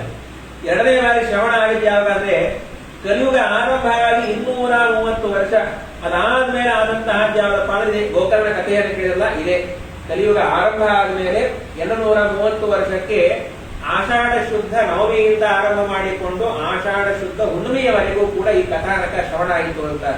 ಅದಾದ್ಮೇಲೆ ಆದಂತಹ ಪ್ರಸಂಗ ಯಾವ್ದಪ್ಪ ಅಂದ್ರೆ ಇದೆ. ಸೂತ ಪುರಾಣಿಕರು ಶೌನಕಾದಿಗಳಿಗೆ ಹೇಳಿದ್ರಲ್ಲ, ಆ ಕಥಾನಕ ಏನಾಯ್ತಪ್ಪ ಅಂದ್ರೆ ಆಮೇಲೆ ಆದಂತಹದ್ದು. ಹೀಗೆ ಕಥಾನಕ ಆರಂಭ ಆಗತ್ತೆ. ಇಂತಹ ಅದ್ಭುತವಾಗಿರತಕ್ಕಂತಹ ಭಾಗವತವನ್ನು ವೇದವ್ಯಾಸ ದೇವರು 17 ಪುರಾಣ ಆದ್ಮೇಲೆ ರಚನೆ ಮಾಡ್ತಾ ಇದ್ದಾರೆ. ಈ ಗ್ರಂಥಕ್ಕೆ ಅರ್ಥೋಯಂ ಬ್ರಹ್ಮಸೂತ್ರಾಣ ಶ್ರೀಮದಾಚಾರ್ಯರು ತಾತ್ಪರ್ಯವನ್ನು ಬರೀತಾರೆ. ಒಂದು ಗೈಡ್ ಬೇಕು ನಮಗೆ. ಸುಮ್ಮನೆ ಭಾಗವತ ಕೇಳ್ತೀವಿ ಅಂದ್ರೆ 3 ಭಾಷೆಯಲ್ಲದ ಇದು ಭಾಗವತ. ಕೇಳುವಾಗ್ಲೇನೆ ಕನ್ಫ್ಯೂಷನ್ ಆಗುತ್ತೆ. ಯಾರಾದ್ರೂ ಕೈ ಹಿಡ್ಕೊಂಡು ಹೋದ್ರೆ ಓಕೆ, ಎಲ್ಲ ಗೋವಿಂದನೆ ಏನೋ ಅರ್ಥ ಮಾಡ್ಕೊಂಡು ಏನೋ ಮಾಡ್ಕೊಂಡ್ಬಿಡ್ತೀವಿ. ಹಾಗಾಗಿ ಶ್ರೀಮದಾಚಾರ್ಯ ಭಾಗವತ ತಾತ್ಪರ್ಯ ಅನ್ನುವಂತಹ ಗ್ರಂಥವನ್ನು ಬರೆದು ಸರಿಯಾಗಿ ಆ ಶ್ರೀಮದಾಚಾರ್ಯರ ಕೈಯನ್ನು ಹಿಡ್ಕೊಂಡು ತಾತ್ಪರ್ಯವನ್ನು ಹಿಡ್ಕೊಂಡು ಹೋದ್ರೆ ವೇದವ್ಯಾಸ ದೇವರ ಹತ್ರ ನಿಜವಾಗ್ಲೂ ಹುಡ್ತೇವೆ ಅನ್ನುವಂತಹ ಮಾತು. ಈ ಭಾಗವತ ಅಂದ್ರೆ ಒಂದು ಕೃಷ್ಣನ ವಾಂಗ್ಮಯ ಪ್ರತಿಮೆ ಅಂತ ನಿಜವಾಗ್ಲೂ ವಿಜಯಧ್ವಜರು ಏನ್ ಮಹಾಜ್ಞಾನಿಗಳು ಆ ಪುಸ್ತಕವನ್ನು ಇಟ್ಟುಕೊಂಡಾಗ ಎದುರುಗಡೆ ಕೃಷ್ಣ ಕಂಠ ಕಾಣೋದು. ಯಾದವಾರ್ಯರು ಮಗಳಿಗೆ ಪ್ರತಿನಿತ್ಯ ಅವರ ತಾಯಿ, ಯಾದವಾರ್ಯರ ತಾಯಿ ಬಡಿ ಪ್ರತಿನಿತ್ಯ ಅವರು ಭಾಗವತ ಶ್ರವಣ ಮಾಡಿಯೇನೆ ಊಟ ಕೊಡ್ಬೇಕನ್ಸ. ಭಾಗವತ್ಪಾಹ ಅಂತಿದ್ರು. ಅವರು ಪಾಪ ಎಲ್ಲ ಮಡಿಗೆ ಇನ್ನೇನು ಪೂಜೆ ಮುಗಿದ ಪುಸ್ತಕ ಇಟ್ಕೊಂಡು ಹೇಳ್ಬೇಕು ಅನ್ನೋ ಕಾಲ ಮಗಳಿಗೆ ಹೇಳ್ತಾ ಇದ್ರು, ಅಮ್ಮ ಪುಸ್ತಕ ತಗೊಂಬ, ಅಮ್ಮ ಮಾಡದಲ್ಲಿ ಇಟ್ಟೇವಿ ಅದನ್ನ ತಗೊಂಬ. ಆ ಮಗಳು ಒಂದು ತಾಸು ಮಾಡ್ತಾ ಇದ್ರು ಪುಸ್ತಕದಲ್ಲಿ. ಯಾಕೆ ಇಟ್ಟೋದು ಮಾಡ್ತೀನಿ ನೀವು ಭಾಗವತ ಪುಸ್ತಕದಲ್ಲಿ? ಅಪ್ಪ ಯಾಕೋ ಅದು ಕೃಷ್ಣನ ಮೂರ್ತಿ ಕಣ್ಣ ಕಾಣ್ತಾ ಇದೆ ನನಗೆ ಅಂತಿದ್ರು. ಆ ಕೂಸು ಚಿಕ್ಕ ವಯಸ್ಸು, 6 ರಿಂದ 7 ವಯಸ್ಸು. ಒಂದು ಬಹಳ ದಿವಸ ಇರಲಿಲ್ಲ ಕೂಸು, ಹೊಟ್ಟೆ ವಯಸ್ಸು. ದೇವರನ್ನ ನೋಡಿದವರು ಬೇಗ ಹೊಟ್ಟೋಗ್ತಾರೆ. ಹಾಗಾಗಿ ನಾವು ದೇವರಿಗೆ ಆದಷ್ಟು ನಿಧಾನವಾಗಿ, ಸ್ವಾಮಿ ನೀ ಅವಸರ ಮಾಡಿ ಬರಬೇಡ, ನಿಮ್ಮ ಬಹಳ ಕೆಲಸ ಇನ್ನೂ ಎಟ್ಟೆಟ್ಟ ಆಗ್ಬೇಕು, AI ಆಗ್ಬೇಕು, BI ಆಗ್ಬೇಕು, CI ಆಗ್ಬೇಕು, ಏನೇನೋ ಬರ್ತಾರೆ ಟೆಕ್ನಾಲಜಿ ಎಲ್ಲ ನೋಡಿಕೊಂಡು ಅಂತ್ಯ ಕಾಲದಲ್ಲಿ ನಾವು ಬರ್ತೇವೆ, ಪ್ರಟಾರ್ಪಣೆ ಆಗ್ತೀವಿ. ಹಾಗಾಗಿ ಇದು ಕೃಷ್ಣನ ವಾಂಗ್ಮಯ ಪ್ರತಿಮೆ. ಪ್ರಥಮ ಹಾಗೂ ದ್ವಿತೀಯ ಸ್ಕಂದ ಭಗವಂತನ ಪಾದ ಅಂತ ಚಿಂತನೆ ಮಾಡ್ರಿ, 12 ಸ್ಕಂದ. 3ನೇ ಹಾಗೂ 4ನೇ ಸ್ಕಂದ ಭಗವಂತನ ತೊಡೆ. 5ನೇ ಸ್ಕಂದ ಭಗವಂತನ ಸೊಂಟ ಭಾಗ ಆದ್ರೆ 6ನೇ ಸ್ಕಂದ ಇದು ಭಗವಂತನ ಎದೆ. ಅದೇ ನಾರಾಯಣ ಹೃದಯ, ನಾರಾಯಣ ವರ್ಮ ಅಂತ ಬರುತ್ತೆ ಅಲ್ಲಿ. 7 ಹಾಗೂ 8ನೇ ಸ್ಕಂದಗಳು ಭಗವಂತನ ಭುಜ ಅಂದ್ರೆ 9ನೇದು ಕಂಠ. ದಶಮಸ್ತು ಮುಖೋಚ್ಚತೆ. 10ನೇ ಸ್ಕಂದ ವಿಸ್ತಾರವಾಗಿ 107 ಅಧ್ಯಾಯ. ಇಡೀ ಭಾಗವತದೊಳಗೆ ದೊಡ್ಡ ಸ್ಕಂದ ಅಂದ್ರೆ ದಶಮ ಸ್ಕಂದ. ಪೂರ್ವಾರ್ಧ ಉತ್ತರಾರ್ಧ ಅಂತ ಮಾಡ್ತಾರೆ. ಮುಖಾನೇ ಮುಖಿ ಇರೋದು. ಇಡೀ ದೇಹದೊಳಗೆ ಮುಖ ಇಲ್ಲದೆ ಇದ್ರೆ ಯಾರು ಅಂತ ಗೊತ್ತಾಗುತ್ತ್ರಿ. ಅಜ್ಜ ಫೋಟೋ ತೋರಿಸ್ತಾರೆ, ಯಾರು ಅಜ್ಜ ಚೆನ್ನಾಗಿದೆಯಾ ಫೋಟೋ, ಯಾರೋ ಒಂದು ಫೋಟೋ ಮುಖಾರಿ ಬಂದಿರಲ್ಲ. ಚೆನ್ನಾಗಿದೆಯಾ ಅಂತ ಮುಖ ಬರ್ಕೊಂಡು ಮದ್ಯಾಕ ಅನ್ನೋ ಕಾಲಕ್ಕೇನೆ. ಅದಾದ್ಮೇಲೆ 11ನೇದು ಭಗವಂತನ ಹಣೆ ಆದ್ರೆ 12ನೇದು ಭಗವಂತನ ಶಿಖೆ. ಹೀಗೆ ಭಾಗವತ ಗ್ರಂಥ ಇದು ಕೃಷ್ಣನ ವಾಂಗ್ಮಯ ಮೂರ್ತಿ ಅಂತ ಅನ್ನುವಂತಹ ಮಾತ. ಶ್ರೀಮದ್ ಭಾಗವತಾಖ್ಯೋಯಂ ಪ್ರತ್ಯಕ್ಷ ಕೃಷ್ಣ ಏವಚ ಸ್ವೀಕೃತೋಸಿ ರಮಾನಾಥ ಮುಕ್ತ್ಯರ್ಥಂ ಭವಸಾಗರೇ ಮನೋರಥೆ ಮದೀಯೋಯಂ ಮೇ ಸಫಲಂ ಸರ್ವಕಾತ್ಮಯಿ ನಿರ್ವಿಘ್ನೇನ ಕರೋ ಕರ್ತವ್ಯೋ ದಾಸೋಹಂ ತವ ಕೇಶವ. ಪದ್ಮಪುರಾಣದಲ್ಲಿ ಬರುವಂತಹ ಮಾತು. ಸಾಕ್ಷಾತ್ ಕೃಷ್ಣ ಪರಮಾತ್ಮನ ಮೂರ್ತಿ. ಇಂತಹ ಭಗವಂತನ ಪೂಜೆಯನ್ನು ಮಾಡಿ ಹೊರಟಿ ವಾಂಗ್ಮಯ ಪೂಜೆಯನ್ನ ನಿರ್ವಿಘ್ನವಾಗಿ ನಡೆಯ ಸ್ವಾಮಿ ಅಂತ ಕೇಳ್ಕೊತಾರೆ. ಭಾಗವತವನ್ನು ಶ್ರವಣ ಮಾಡಬೇಕಾದ್ರೆ ಕೆಲವೊಂದು ಕಂಡೀಷನ್ ಆಗ್ತಾರೆ. ಕುಪೋಷಂ ಸಪ್ತರಾತ್ರಂ ಬಾ, 7 ದಿವಸ ಕೇಳಬೇಕು ಕಥೆಯನ್ನ. ಆ 7 ದಿವಸ ಕಥೆಯನ್ನ ಕೇಳುವಾಗ ಉಪವಾಸ ಕೇಳಬೇಕು ಕಥೆಯನ್ನ. ಮೊದಲೇ ನಿಯಮ. ಅವರೊಂದು ಆಚಾರ್ಯ ಕೃತಪಾನಂ ಭಯಪಾನಂ ಕೇಳಲಿಕ್ಕೆ 1ನೇ ದಿವಸ ಭಾರಿ ಹೊರತದೆ. ಉಪವಾಸ ಕೇಳೋ ಕಾಲ ಕಟಾರ್ಪಣ 1ನೇ ದಿವಸ ಭಾರಿ ಹೊರತು. ಆಚಾರ ಬರೋ ಕಾಲಕ್ಕೆ ಪೂರ್ಣ ಕುಂಭ ಸ್ವಾಗತ ಎಲ್ಲ ಇರುತ್ತೆ. 2ನೇ ದಿವಸ ಬರೋ ಕಾಲಕ್ಕೆ ಆಚಾರ ಬರೋ ಕಾಲಕ್ಕೆ ಮೂರನೇ ದಿವಸ ಆಚಾರ್ಯ ಭಾಗವತ ಮಂಗಳಕ್ಕೆ ನಾನೇ ಮಂಗಳಾಗ್ತೀನೋ ಏನೋ ಗೊತ್ತಿಲ್ಲ. ಅಪ್ಪ ವೇದವ್ಯಾಸ ದೇವರದ್ರು ಅಷ್ಟೆಲ್ಲ ಸಾಹಸ ಮಾಡಬೇಡ್ರಿ. ಕೃತಪ್ಪಾನಂ ಪಯಪ್ಪಾನಂ, ತುಪ್ಪ ಹಾಗೂ ಹಾಲನ್ನ ಕುಡಿದು ಭಾಗವತ ಕೇಳುವಂತಹ ಕ್ರಮ. ಅದಾದ್ಮೇಲೆ ಫಲಾಹಾರೇಣವ, ಫಲಾಹಾರ ಮಾಡಿಕೊಂಡು ಕೇಳುವಂತಹ ಕ್ರಮ. ವೇದವ್ಯಾಸ ದೇವರದ್ರು ಅಷ್ಟೆಲ್ಲ ಸಾಹಸ ಮಾಡಿಕೋಬೇಡ್ರಿ, ಕಲಿಯುವುದ ಗೊತ್ತ ಮಳೆಯಬಾರ, ಭಾಗವತ ಕೇಳೋದು ಮುಖ್ಯದ ಅಲ್ಲಿ, ಅದೆಲ್ಲ ಮೊದಲಿಗಿರೋದು. ಅದಕ್ಕಂದ್ರು ಭೋಜನಂತೂ ವರಮ್ಮನ್ನೇ, ಊಟ ಮಾಡ್ಕೊಂಡ್ರೆ ಕೇಳಪ್ಪ, ಚೆನ್ನಾಗಿ ಊಟ ಮಾಡಿ ಭಾಗವತಕ್ಕೆ ಯಾವ್ದು ಆಲಸ್ಯ ಬರಬಾರ್ದು. ಅದು ಒಂದ್ ಹೇಳೋದು, ತಿಂತ ಕೇಳಬೇಡ. ಈ ಕೆಲವೊಮ್ಮೆ ಏನದು ಕೂತಾಗೆ ತಗೋತದ ಕೆಲವು, ಏನ್ ಪರಿಸ್ಥಿತಿ ರಾಜಪ್ಪ ಅಂತೇಳಿ ವಾಜಪೇಯಿ ಇಟ್ಕೊಂಡ್ಬಿಟ್ಟಿರ್ತಾರೆ, ಡ್ರೈ ಫ್ರೂಟ್ಸ್ ದೋಷ ಇಲ್ಲ ಅಂತೇಳಿ ಅದೊಂದು ಬಾಯ ಹಾಕೊಳ್ಳೋದು ಪರಿಸ್ಥಿತಿ ರಾಜ, ವೈರಾಗ್ಯರೋ ವೈರಾಗ್ಯ ಕೇಳಿ ಪರಿಸ್ಥಿತಿ ರಾಜರು ಹಾಗೆ ಯಾರು ಮಾಡೋಲ್ಲ, ಮಾಡಬಾರದು ಅನ್ನೋದಕ್ಕೆ. ಭೋಜನಂತೂ ವರಂ ಮನ್ನೆ, ಭೋಜನ ಮಾಡಿ ಚೆನ್ನಾಗಿ ಭಾಗವತ ಕೇಳ್ರಿ. ಅದಕ್ಕಂತಾರೆ ಮೊದಲೇ ಕರ್ತಾರೆ, ಅದನ್ನೋದಿನ ಕಥಾ ವಿಘ್ನಕರೋ ಎಡಿ, ಕಥೆಗೆ ವಿಘ್ನ ಆದಂತಹ ಯಾವುದೇ ಕೆಲಸವನ್ನು ಮಾಡಬೇಡಿ ಅಂತ. ಮುಖ್ಯವಾಗಿ ಭಾಗವತ ಕೇಳೋದೇ ಆ ಕಥೆ, ಅದರಿಂದ ಜ್ಞಾನಭಕ್ತಿ ವೈರಾಗ್ಯ ಬರಬೇಕು ಅನ್ನೋ ಉದ್ದೇಶ. ಕೇಳುವಾಗ ಹಿಂದೆ ಮುಂದೆ ಆಗದೆ ಹೊರತು ಕಥೆಗೆ ವಿಘ್ನ ಬರಬಾರದು. ಅಂತಹ ಭಾಗವತವನ್ನ ಅವಶ್ಯವಾಗಿ ಸ್ವಾಮಿ ಉಪದೇಶ ಮಾಡಬೇಕು ಅನ್ನೋ ಕಾಲಕ್ಕೇನೆ ಮಂಗಲಾಚರಣೆ ಮಾಡ್ತಾ ಇದ್ದಾರೆ ಸೂತ ಪುರಾಣಿಕರು. ಜನ್ಮಾದ್ಯಸ್ಯ ಯಥೋನ್ಮಯಾದಿ ತರತ ಚಾರ್ಥೇ ಸವಿದ್ಯಸ್ವರ ತೇನೇ ಬ್ರಹ್ಮ ಹೃದಯ ಆದಿ ಕವಯೇ ಮುಖ್ಯಂತಿ ಎಂ ಸೂರ್ಯ ಸತ್ಯಂ ಪರಂ ಧೀಮಹಿ ಅನ್ನುವುದು. ಈ ಸಮಸ್ತವಾಗಿರ್ತಕ್ಕಂತಹ ಪ್ರಪಂಚಕ್ಕೆ ಯಾರು ಕಾರಣನಾಗಿದ್ದಾನೋ ಅವನ ಧ್ಯಾನವನ್ನು ಮಾಡಿ ಗಾಯತ್ರಿ ಭಾಷ್ಯ ರೂಪೋತ್ಸವ ಬರ್ತಾ ಇದ್ದಾರೆ. ಇಡೀ ಗಾಯತ್ರಿ ಅರ್ಥವನ್ನೇ ಜನ್ಮಾದ್ಯಸ್ಯ ಅನ್ನುವಂತಹ ಮಾತಾಡ್ತಾ ಇದ್ದಾರೆ. ಹೌದು ಸ್ವಾಮಿ, ಭಗವಂತನನ್ನ ದೊಡ್ಡವರು ಅಲ್ಲಿ ಕತ್ತೀರಿ, ಕೇವಲ ಭಗವಂತ ದೊಡ್ಡವಲ್ಲಿ ಕಾರಣ ಏನು ಅಂತ ಜನ್ಮಾದ್ಯಸ್ಯ ಯತಃ ಅಂದ್ಬಿಟ್ಟು ಇಡೀ ಸೃಷ್ಟ್ಯಾದಿ ವ್ಯಾಪಾರಗಳನ್ನು ಮಾಡುವಂತಹ ಸ್ವಾಮಿ ಅಂದ್ಮೇಲೆ ಅವ್ರು ಹೇಗಿರಬೇಕು ಅಂತ ವಿಚಾರ ಮಾಡ್ರಿ ಅಂತ. ಹೌದ್ರಿ, ಮನೆಯಲ್ಲಿ 4 ಜನ ಮಕ್ಕಳಾದ್ರೇನೆ ಊಟಕ್ಕೆ ಒಂದಿನ ಕಾಲಕ್ಕೆ ಕೂಡಲಿಲ್ಲ ಸತ್ತು ಹೋಗ್ತೀವಿ, ನಾವು ರಿಟೈರ್ಮೆಂಟ್ ಆಗ್ತೀವಿ. ಅಂತ ಇಡೀ ಸೃಷ್ಟಿಯನ್ನ ಮಾಡಬೇಕು, ನಿಯಮನವನ್ನು ಮಾಡಿ ಕಡೆಗೆ ಸಂಹಾರವನ್ನು ಮಾಡಬೇಕು ಅಂತ ಹೇಗೆ ವಿಚಾರ ಮಾಡಿ. ತಾಯಿಗೆ 4 ಮಕ್ಕಳಾದ್ರೂ ಏಕಕಾಲಕ್ಕೆ ಊಟಕ್ಕೆ ಕೂಡಲಿ ರಿಟೈರ್ಮೆಂಟ್ ಆಗ್ತೀವಿ. ತಾಯಿ ಅಂತ ಊಟಕ್ಕೆ ಕೊಡ್ರಿ ಎಲ್ಲಾರು, ಒಂದ್ ಮಗುವನ್ನಂತೆ ನಾನು ಕೊಡ್ತೇನೆ, ಇನ್ನು 3 ಮಕ್ಕಳು ಅನ್ನೋಲ್ಲ, ನಾನು ಆಮೇಲೆ ಕೊಡ್ತೇನೆ. ಇದು ಮೊದಲೇ ಮಗು ಕೊಡೋ ಕಾಲ ಸುಮ್ಮನೆ ಕೊಡ್ಬೇಕು ಬೇಡ, ಆ ಸಾರು ಹೊಗಳ್ತು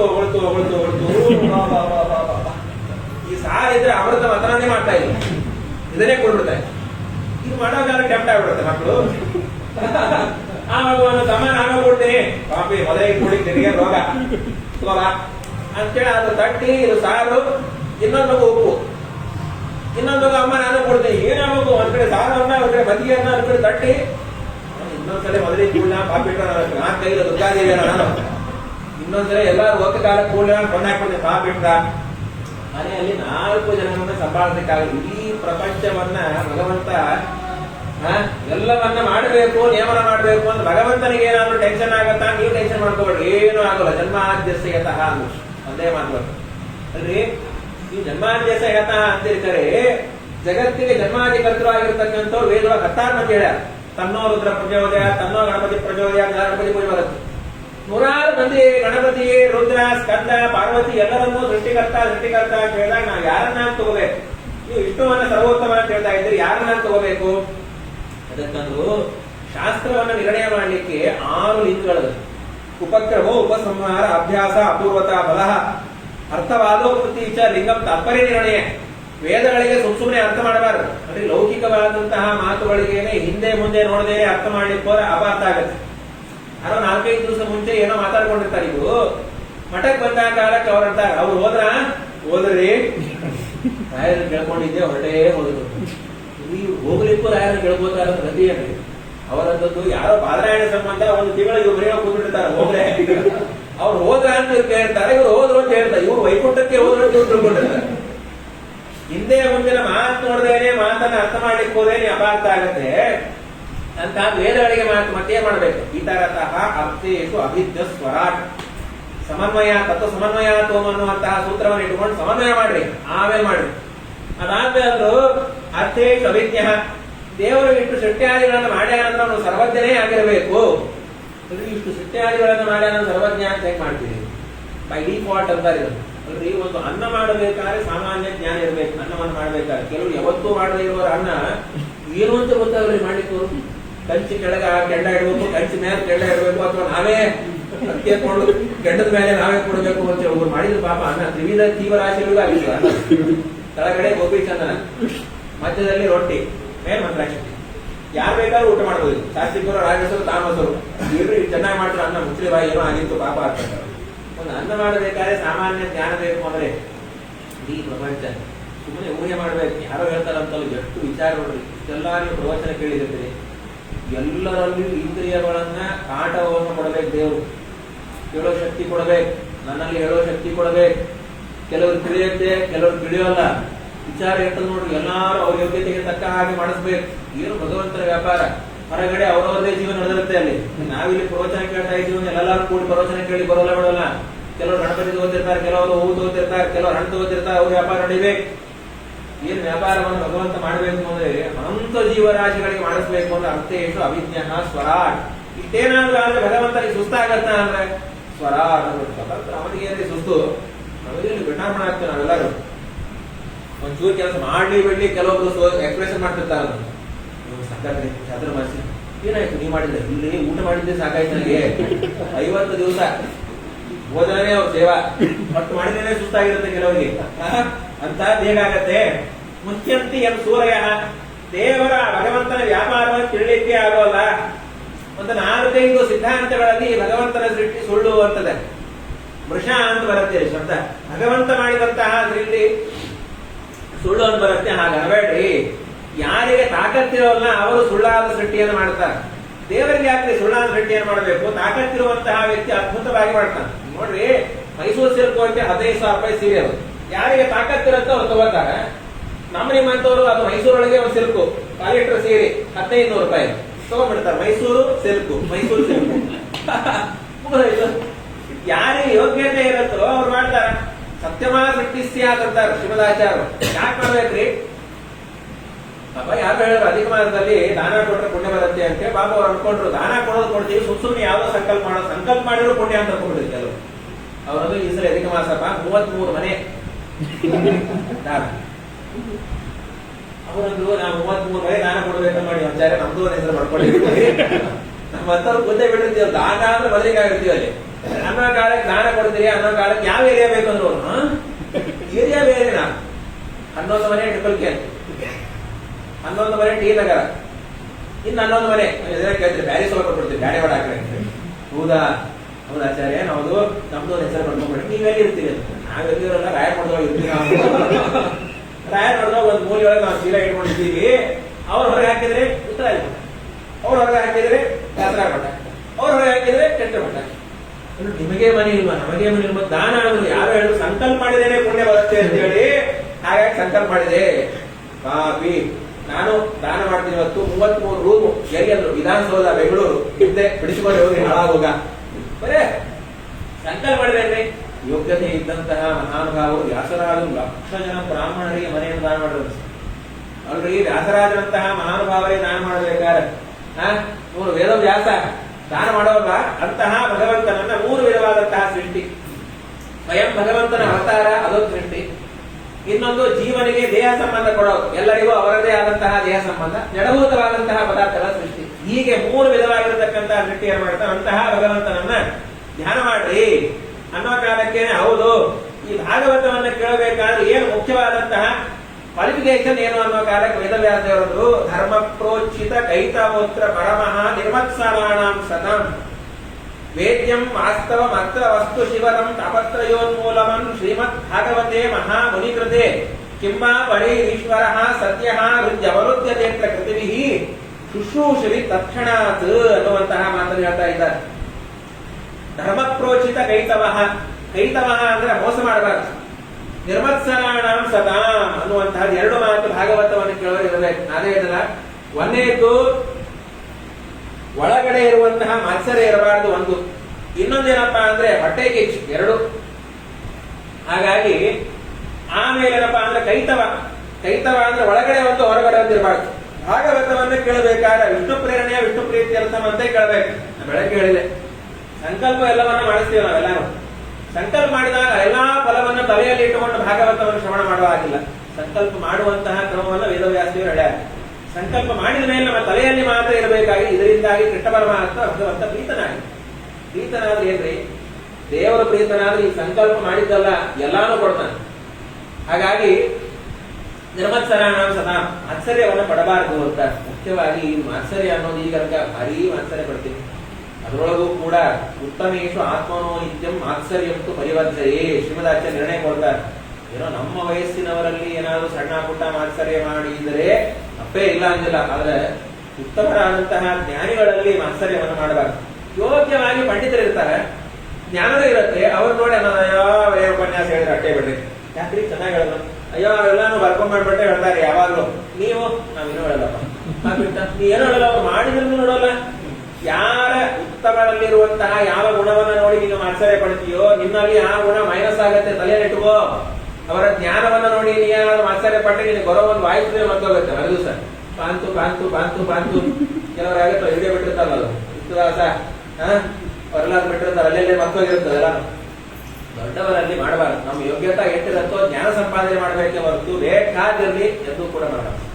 ಅಲ್ರಿ ಕೆಲವೊಂದು ಕಡೆ ಮಾಡಿ ಉಂಟಲ್ಲ ತೋತಾರ. ಅರ್ಜುನ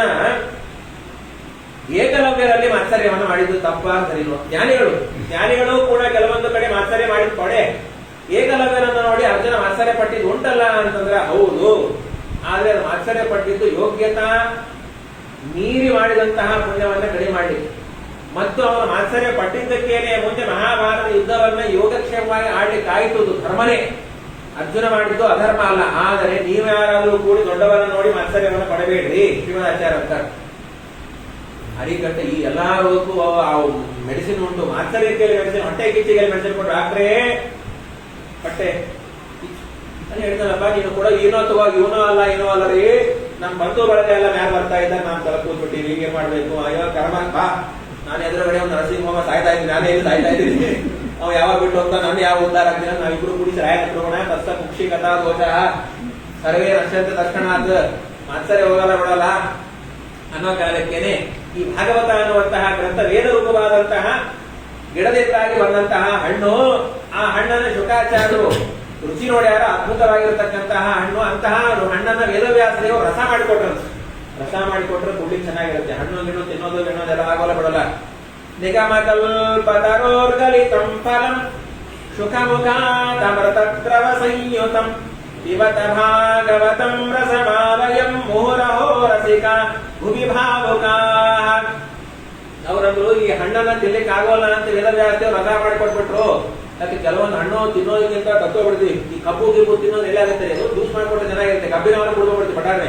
ಕಬ್ಬು ತಿನ್ನಬೇಕು ಅಂತ ಆಚಾರ್ಯ ಕೊಟ್ಬಿಟ್ಟು ಕಬ್ಬು ತಿನ್ನೋದಕ್ಕಿಂತ ಅಲ್ಲೇ ತಿಂತಿರ್ತಾರೆ ಆಚಾರ. ಅವಾಗ ಎಲ್ಲಿ ಗಟ್ಟಿಯಾಗಿ ಬಿಡ್ತಾರೆ, ಗೋವಿಂದ ಈ ವರಮಹಾಲಕ್ಷ್ಮಿ ಕೂಡಿಸ್ಬಿಟ್ಟಿರ್ತಾರೆ ಕಬ್ಬು ಎರಡು. ಅದನ್ನ ಚಲೋ ಆಗಿಲ್ಲ ಬಿಡೋವಾಗಿಲ್ಲ, ಆಚಾರ ಬಂದ್ರು ಅಂತೆ ಆಚಾರ ಕಬ್ಬು ನಿಮಗೆ ಅಲ್ಲ, ಮನೆಗೆ ಹೋಗಿ ತಿಂತೀವಿ.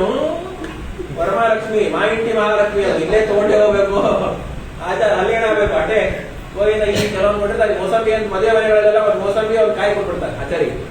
ನೀವ್ ಮಾಡೋದು ಮೋಸಂಬಿ ಅದು ಕೆಟ್ಟು ಹೊಡಿದು ಕೋಚಿ ಹೊಡಿರ್ತದೆ ಯಾವಾಗ ಬಂದವರೆಲ್ಲ ಆಚಾರ್ಯ ಕೊಟ್ಬಿಡ್ತಾರೆ. ಆಚಾರ ನೀವೇ ನೋಡಿ ಮನೆಗೆ ಬರೋ ಕಾಲಕ್ಕೆ ಹೆಂಡತಿಗೆ ಅಂತ ನೋಡ್ರೆ ಎಷ್ಟು ಬರ್ತೀವಿ, ನನ್ ಗಂಟೆಗೆ ಬೇಕು ಅಂತೇಳಿ ಮೋಸಂಬಿ ಕೊಟ್ಟಾಗ ಜ್ಯೂಸ್ ಮಾಡ್ಕೊಡೋದು. ಜ್ಯೂಸ್ ಹೊಡ ಒಂದು ಮೋಸಂಬಿಗೆ 2 ಕಿಲೋ ಸಕ್ಕರೆ ಹಾಕ್ಬಿಡ್ತಾರೆ, ಇಟ್ಟು ಬರುತ್ತೆ ಜ್ಯೂಸ್. ಅದು ತೀರ್ಥ ತಗೊಂಡಾಗಿದೆ, ಪ್ರಥಮ ಕಾಯಿ ಸುಧಾರ್ಥ ಬೇಕಾಗಿರುತ್ತೆ ಅಂತದೆಲ್ಲ ಆಗೋಲ್ಲ ಬಿಡೋಲ್ಲ. ಅದಕ್ಕಾದ್ರೂ ವೇದವ್ಯಾಸದೇವರು ಬ್ಯಾಡೆ ಬೇಡ. ರಸಮಾಲಯಂ ಆಲಯಂ ಅಂತ ನೋಡಿ, ಈ ರಸವನ್ನು ಎಲ್ಲಿ ತನಕ ಕುಡಿಬೇಕು ಅಂತ ಆಲಯಂ ಅನ್ನೋದಕ್ಕೆ ಲಿಂಗದೇಹ ಅಂಗಪರ್ಯಂತಂ ಅಂತಾರೆ. ಅಲ್ಲಿ ತನಕ ಭಾಗವತನ ಶ್ರವಣ ಮಾಡ್ಬೇಕನ್ಸ ಅನ್ನೋ ಕಾಲಕ್ಕೆ ಆರಂಭವನ್ನು ಮಾಡ್ತಾರೆ. ನೈಮಿಷೇ ನಿಮಿಷ ಕ್ಷೇತ್ರೇ, ನೈಮಿಷಾರಣ್ಯದಲ್ಲಿ ಪ್ರಥಮ ಬಾರಿಯಾಗಿ ಶುರುವಾಯಿತು ಅನ್ನುವಂತಹ ಮಾತು ಹೇಳ್ತಾರೆ. ಸೂತ ಪುರಾಣಿಕರು 1000 ವರ್ಷ ಯಜ್ಞವನ್ನು ಮಾಡಿದಂತಹ ಶ್ರವಣಕಾರಿಗಳಿಗೆ ಜ್ಞಾನ ಯಜ್ಞವನ್ನು ಮಾಡಬೇಕು ಅಂತ ಶುರು ಮಾಡ್ತಾ ಇದ್ದಾರೆ.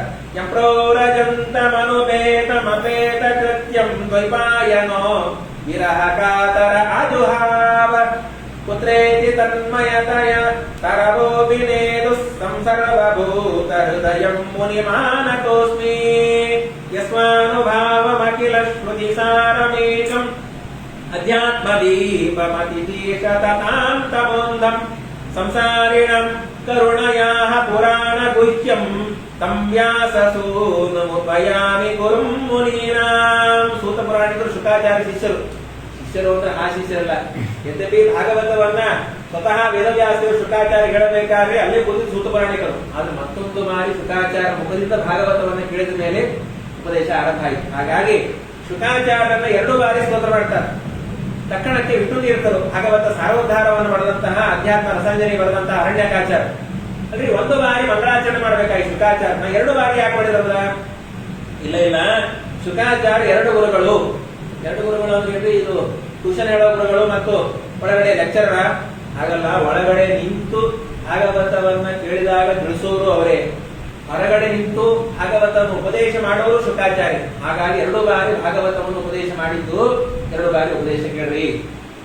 ಒಳಗಡೆ ಕೂತು ಶುಕಾಚಾರ್ಯ ಏನಾದ್ರು ತಿಳಿಸಿದ್ರೆ ಉಂಟು, ಇಲ್ಲ ಏನಾಯ್ತು ಉಪನ್ಯಾಸ, ಅಯ್ಯೋ ಕೇಳಲೇಬೇಡ ಉಪನ್ಯಾಸ ಕೇಳಲೇಬೇಡ ಅಂದ್ರೆ ಏನಾಯ್ತು ಹೇಳಿ ಇನ್ನೇನು ಅದು ಕೇಳಲಿಕ್ಕೆ ಹೋಗ್ಬೇಡ ನಮಗ ಮರ್ತೋಗಿರುತ್ತೆ ಎಲ್ಲ.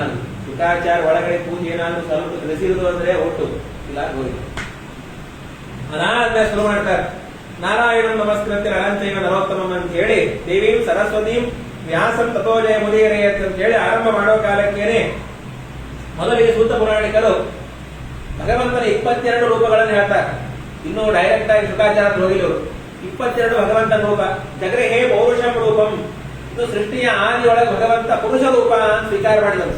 ಆ ಪುರುಷ ರೂಪವನ್ನು ನೋಡ್ಲಿಕ್ಕೆ ಯಾರು ಇದ್ದಿದ್ದಿಲ್ಲ, ಯಾಕಂದ್ರೆ ಸೃಷ್ಟಿ ಆಗಿಲ್ಲ. ಇನ್ನು ಸೃಷ್ಟಿ ಆದ ಬ್ರಹ್ಮದೇವರು ಬರೋರು.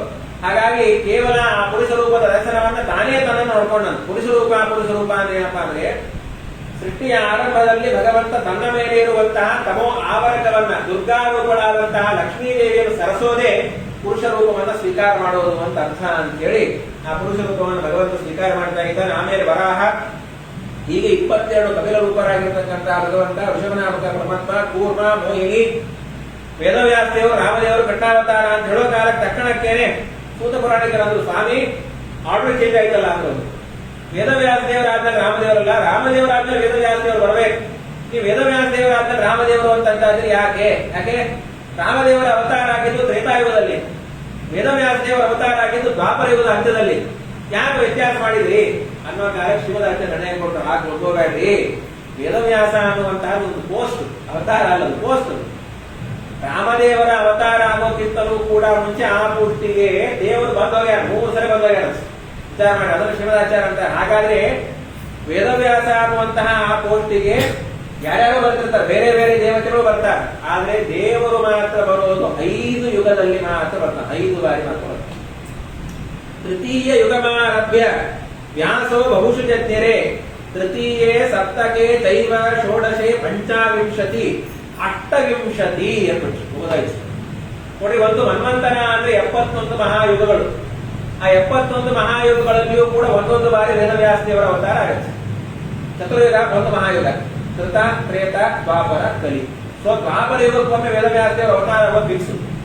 71 ಬಾರಿ ಆಗ್ಬೇಕು. ಈ ವೈವಸ್ವತ ನಂತರ ನಡೆದದು 28ನೇ ಮಂಡಲ ನಡೆದ, ಕೃತ, ತ್ರೇತ, ದ್ವಾಪರ, ಕಲಿ 28ನೇ ನಡೆದದು.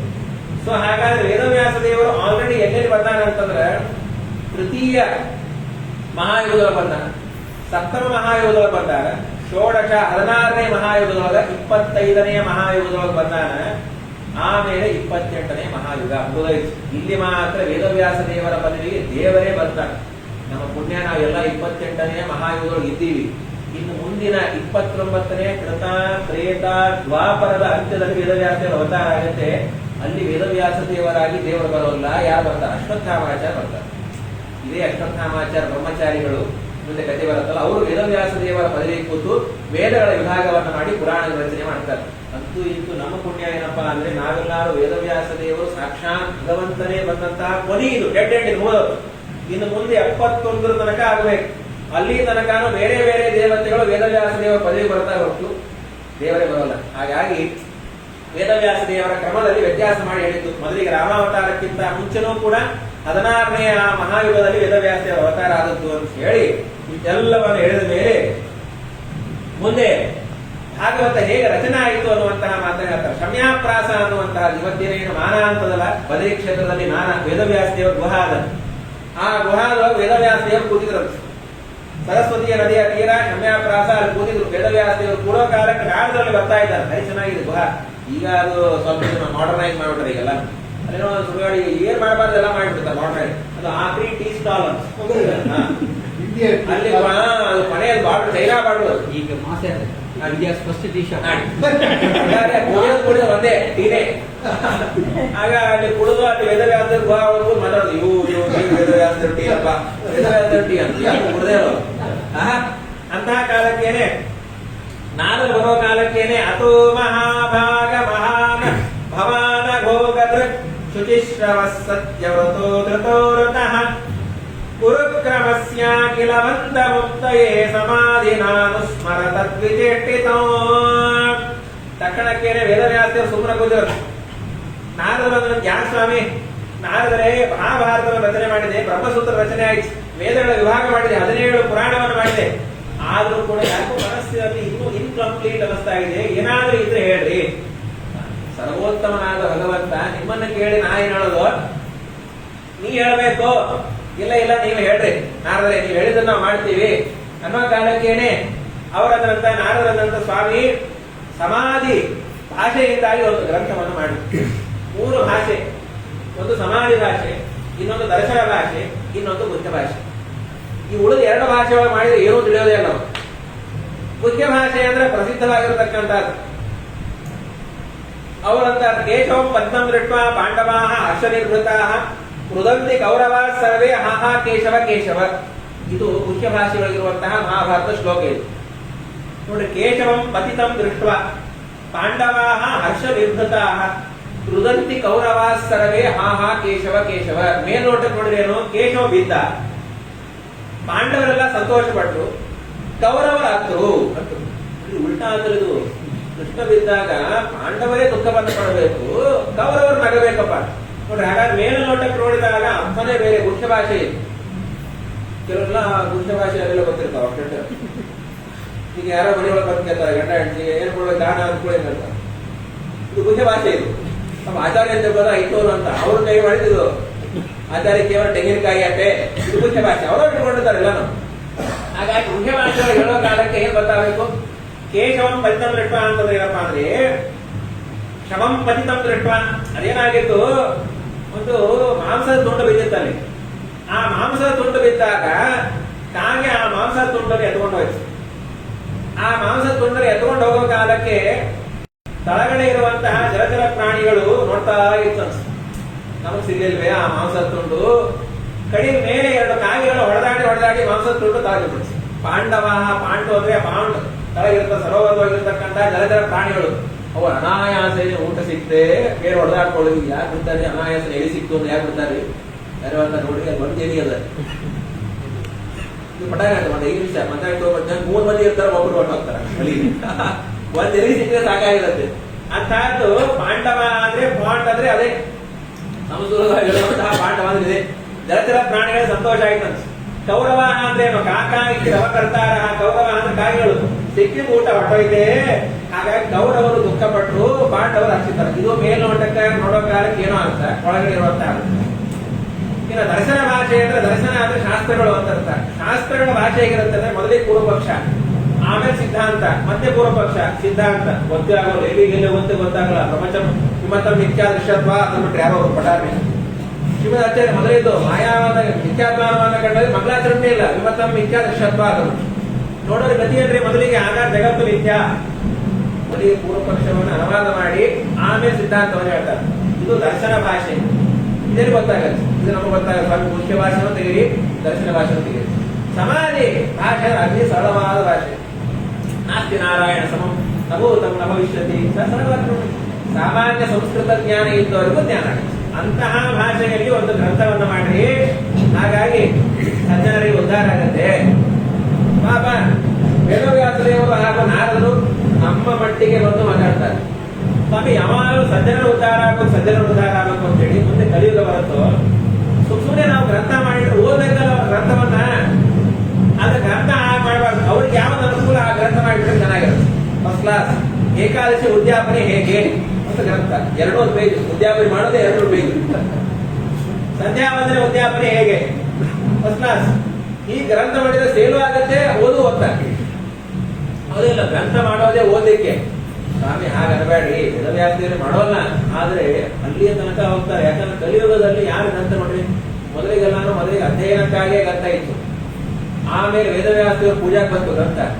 ಈಗ ವೇದವ್ಯಾಸರ ಪೂಜಾಕ್ಕೂ ತೆಗಿಯಲ್ಲ, ಅಲ್ಲೇನೆ ವೇದವ್ಯಾಸರ ಪೂಜಾ ಕಪಾಟ ಒಳಗೇನೆ ಅದಕ್ಕೆ ಅರ್ಶನ ಕುಂಕುಮ ಮಂಗಳಾರತಿ ಹೂಬತ್ತಿ ಮಂಗಳಾರತಿ ಬತ್ತಿ ಮಾಡಿ ವೇದವ್ಯಾಸರ ಒಳಗೆ ಇರಲಿ ಡಸ್ಟು ಅಲರ್ಜಿ ಅವರು ವೇದವ್ಯಾಸರಿಗೆ ಹೊರಗೆ ಬರೋಬೇಡ ಪ್ರತಿಬಂಧಕ. ಇಲ್ಲಿ ಮುಂದೆ ಎಲ್ಲೆಲ್ಲಿ ಹೋಗುತ್ತೋ ಏನೋ ಯಾರಿಗೆ ಬಂತು. ಅದಕ್ಕೆ ನಮ್ಮ ಕಾಲಕ್ಕೆ ಹಾರಬೇಡಿ. ಹಾರಲು ಧರ್ಮಪೀಠದಲ್ಲಿ ಇರ್ತಕ್ಕಂತಹ ಗುರುಗಳು ಎದುರಿನ ವ್ಯಕ್ತಿ ಧರ್ಮ ಮಾಡ್ತಾನೋ ಬಿಡ್ತಾನೋ ಗೊತ್ತಿಲ್ಲ, ಧರ್ಮವನ್ನಂತ ಬೋಧನೆ ಮಾಡಲೇಬೇಕು. ಅವನ ಮಾತು ಕೇಳ್ತಾನೋ ಬಿಡ್ತಾನ, ಊದೋ ಶಂಕ ಊದು, ಮಹಾದೇವ ಪೂಜೆ ಆಗುತ್ತೋ ಬಿಡುತ್ತೋ ಆಮೇಲೆ ನೋಡಂತ. ಯಾರಾದ್ರೂ ಬಂದು ಕೇಳಿದಾಗ ಸರಿಯಾಗಿ ಉತ್ತರ ಕೊಡ್ಬೇಕು. ಆಚಾರ್ಯ ಪ್ಯಾಂಟ್ ಹಾಕೊಂಡು ಊಟ ಮಾಡಬಹುದಾ? ಇಲ್ಲ ಅಂತ ಹೇಳ್ಬೇಕು. ಅವನ ಮಾತು ಕೇಳಲ್ಲ ಅಂತ ಹೇಳಿ ಸುತ್ತೋಡಿ ನೀವೇನೋ ಅಯ್ಯೋ ಅವಶ್ಯವಾಗಿ ಮಾಡ್ಬೋದಪ್ಪ, ಪ್ಯಾಂಟು ಹಾಕೋಬಹುದು, ಮ್ಯಾಲೆ ಟೀ ಶರ್ಟ್ ಹಾಕೋಬೇಕು, ಟೀ ಹಾಕೊಂಡೆ ಮಾಡಬೇಕು. ಅದನ್ನ ಟೀ ಕುಡಿಬೇಕಾದ್ರೆ ಆ ಶರ್ಟ್ ಹಾಕೊಂಡೇ ಕುಡಿಬೇಕು, ಅದಕ್ಕೆ ಟೀ ಶರ್ಟ್ ಅಂತ ಹೇಳ್ಯಾರ. ನಾನು ಬಂದ್ರು ಅಲ್ರಿ ಇಂದಿನ ಯಾರೋ ಹಾಕೊಂಡು ಊಟ ಮಾಡಿಲ್ಲಲ್ಲ, ಟೀ ಶರ್ಟ್ ಇದ್ದಿಲ್ಲ, ಪ್ಯಾಂಟ್ ಇದ್ದಿಲ್ಲ, ಇದ್ರ ಶುಕಾಚಾರ ಹಾಕೊಂಡಿದ್ರು, ಶುಕ್ರವಾರ ಹಾಕೊಂಡಿದ್ರು ಬಾಬಿ. ಈಗ ಗತಿ ಅಂತ ಯಾರೋ ಶಿಷ್ಯರು ಬಂದ್ರು, ಸ್ವಾಮಿ ನೀವು ಹಾಗೆ ಹೇಳಿದ್ರೆ ನಮಗ್ ಮಾತ್ರ ಬಡಿಗೆ ಪಂಚೆ ಹಚ್ಕೊಂಡು ಕೂಡಂತಲ್ಲಪ್ಪ, ನಾ ಹೇಳಿದ್ರು ಕೇಳೋಲ್ಲ ಅವನು, ಕೇಳಿ ಬಿಡಿ ನೀವು ಹೇಳಬೇಕು. ಅದನ್ನ ಮಾಡ್ಬೇಕು. ಧರ್ಮಪೀಠದಲ್ಲಿ ಇರ್ತಕ್ಕಂತಹ ಗುರುಗಳು ಧರ್ಮವನ್ನು ಬೋಧನೆ ಮಾಡ್ಬೇಕು. ಯಾಕಂದ್ರೆ ಅದೇ ಒಂದು ಸಂಪ್ರದಾಯ ಅಂತ ಆಗ್ಬಿಡುತ್ತೆ. ಈಗ ಮನೆಯೊಳಗೆ ಅವ್ರವ್ರದೇ ಒಂದು ಸಂಪ್ರದಾಯ ಮಾಡ್ಕೊಂಡ್ಬಿಟ್ಟಿರ್ತಾರೆ. ಏನ್ ಬೇಕಾದಾಗ್ಲಿ ಕೆಲವರು ಎಲ್ಲ ಅಂತಿರ್ತಾರೆ, ನೋಡ್ರಿ ನಮ್ಮ ಮನೆಯೊಳಗೆ ಸಂಪ್ರದಾಯ ಏನು ಅಂತಂದ್ರು, ಸಾಕು ಬಿಡ್ಲಾರ್ದ ಪೂಜೆ ಮಾಡಬಾರ್ದು. ಒಳ್ಳೆ ಸಂಪ್ರದಾಯ ಮೊದಲಿಗೆ ಎದ್ದು ನಿರ್ಮಾಲ್ಯ ತೀರ್ಥ ಅಂತದೆ, ಬೆಳಗ್ಗೆ ಪ್ರಾತಃ ಕಾಲದಲ್ಲಿ ನಿರ್ಮಾಲ್ಯ ತೀರ್ಥ ತಗೊಂಡೇ ಕೊಡ್ಬೇಕು ಅಂತ ಹೇಳ್ಯಾರ. ಅದ್ರೊಳಗೆ ಪ್ರಮಾಣ ಕೊಡೋದು ಉಪನಯನಕ್ಕೂ ಹಾಗೂ ಮದುವೆಗೆ ಉಪವಾಸ ಆಗಬಾರ್ದು ಅಂತ ಹೇಳ್ಯಾರ. ಗೊತ್ತೋ ಇಲ್ಲ ಅಂದ್ರು ಅವರು, ಹೌದ್ರಿ ಹಾಗೆ ಪೂಜೆಗೂ ಉಪವಾಸ ಆಗಬಾರ್ದು ಅಂತ ಹೇಳ್ಯಾರ. ತಗೊಂಡೇ ಮಾಡಿ ಸಂಪ್ರದಾಯ, ಅದೇ ಒಂದು ಸಂಪ್ರದಾಯ ಬಂದ್ಬಿಡುತ್ತೆ. ನಮ್ಮ ಕಾಲಕ್ಕೇನೆ ತಕ್ಕಣಕ್ಕೆ ನಾಲ್ಕರಿಗರು ಏನು ಅಂತಂದ್ರು, ಅಲ್ಲ ಸ್ವಾಮಿ 16 ಮಂದಿ ಅಧರ್ಮವನ್ನೇ ಮಾಡೋ ಕಾಲಕ್ಕೆ ಯಾರಾದ್ರೂ ಒಬ್ಬರು ಧರ್ಮ ಮಾಡೋ ಕಾಲಕ್ಕೆ ಸರಿಯಾಗಿರೋಲ್ಲ. ಇಲ್ಲ ಒಬ್ಬರು ಧರ್ಮ ಮಾಡ್ತಾ ಇದ್ರು ಅವ್ರು ಉದ್ಧಾರ ಆಗ್ತಾರೆ. 16 ಮಂದಿ ಏನೇನೋ ಮಾತಾಡಿದ್ರು, ದ್ರೌಪದಿಗೆ ಅಷ್ಟು ಅನ್ಯಾಯ ಆಗ್ತಾ ಇದ್ರು ಕೂಡ ಎಲ್ಲಾರು ಕೂತವರು ಯಾರ್ಯಾರ್ಯಾರು ಮಾತಾಡಲಿಲ್ಲ. ಇದ್ರ ಒಬ್ಬರೇ ಒಬ್ರು ಮಾತಾಡಿದ್ರೆ ಎಲ್ಲಾರು ಮುಚ್ಕೊಂಡು ಕೊಡ ಬಾಯಿ, ಏನೋ ಒಬ್ಬನಾಗಿ ದೊಡ್ಡದಾಗಿ ಮಾತಾಡ್ಬಿಟ್ಟು ಯಾವಾಗ ನೋಡಿದ್ರು ಜನ ಎಲ್ಲಿ ಹೆಚ್ಚಿರುತ್ತಾರೋ ಅದೇ ನಡೆದೋಗುತ್ತೆ. ಈಗ ಮೊದಲಿಗೆಲ್ಲಾರು ತಳಕ್ ಕೊಡೋರೇ ಹೆಚ್ಚಿದ್ರು ಊಟಕ್ಕೆ, ಮೇಲು ಕೊಡೋರೇ ಹೆಚ್ಚಾಗ್ಬಿಟ್ಟಾರೆ. ಈಗ ಹೇಗೋ ಇವರು ಕೂತ ಪುಸ್ತಕ ಕೂತ ಅನೇಕ ಜನ ಅಂತ ಪುಸ್ತಕ ಕೂತ ಅನೇಕ ಜನ ಅವೆಲ್ಲರೂ ಮೇಲೆ ಕೂತು ಏನೋ ಈ ಕೆಲವೊಂದು ಜನ ಆಗುತ್ತೆ ಕಾಲು ಕೈ ನೋವಾದಾಗ ಬೇರೆ ಇಟ್ಟಿಲ್ಲ. ಕೆಲವರು ಹಾಕ್ಯಾರ ಅಂತ ಹೇಳಿ ಕೂಡ್ತಾರೆ ಹೋಗಿ ಏನು ಬಂದ್ರೆ ಕೂತ್ ಬರ್ತಾರೆ ಆಗ್ಬಾರ್ದು ಊಟಕ್ಕೆ. ಅನಿವಾರ್ಯವಾಗಿ ದೇಹದ ಆಲಸ್ಯತೆ ನೋಡ್ಕೊಂಡು ಕೊಡ್ಬೇಕು.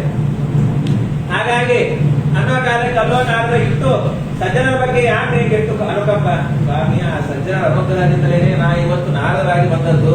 ಅಹಂ ಪುರಾತೀತ ಭವೇ ಭಗವನ್ಮುನೆ ತಸ್ಯ ಶೋಕಸ್ಯ ಜನವೇದವಾದಿನಂ ನಿರೂಪಿತೋ ಬಾಲಕ ಏವ ಯೋಗಿನಾಂ ಶೋಷಣೆ ಪ್ರಾವೃಷಿ ನಿರ್ವಿವಿಕ್ಷತಾಂ.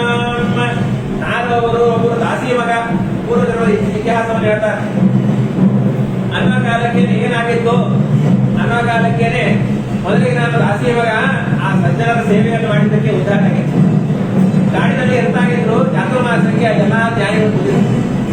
ಅವ್ರ ತಾಯಿ ಹತ್ರ ನಾರದಿಗೆ ಹೋಗೋ ಸಜ್ಜನರು ಕೂತಾರ, ಅವ್ರು ಸೇವೆ ಮಾಡ್ಕೊಂಬ.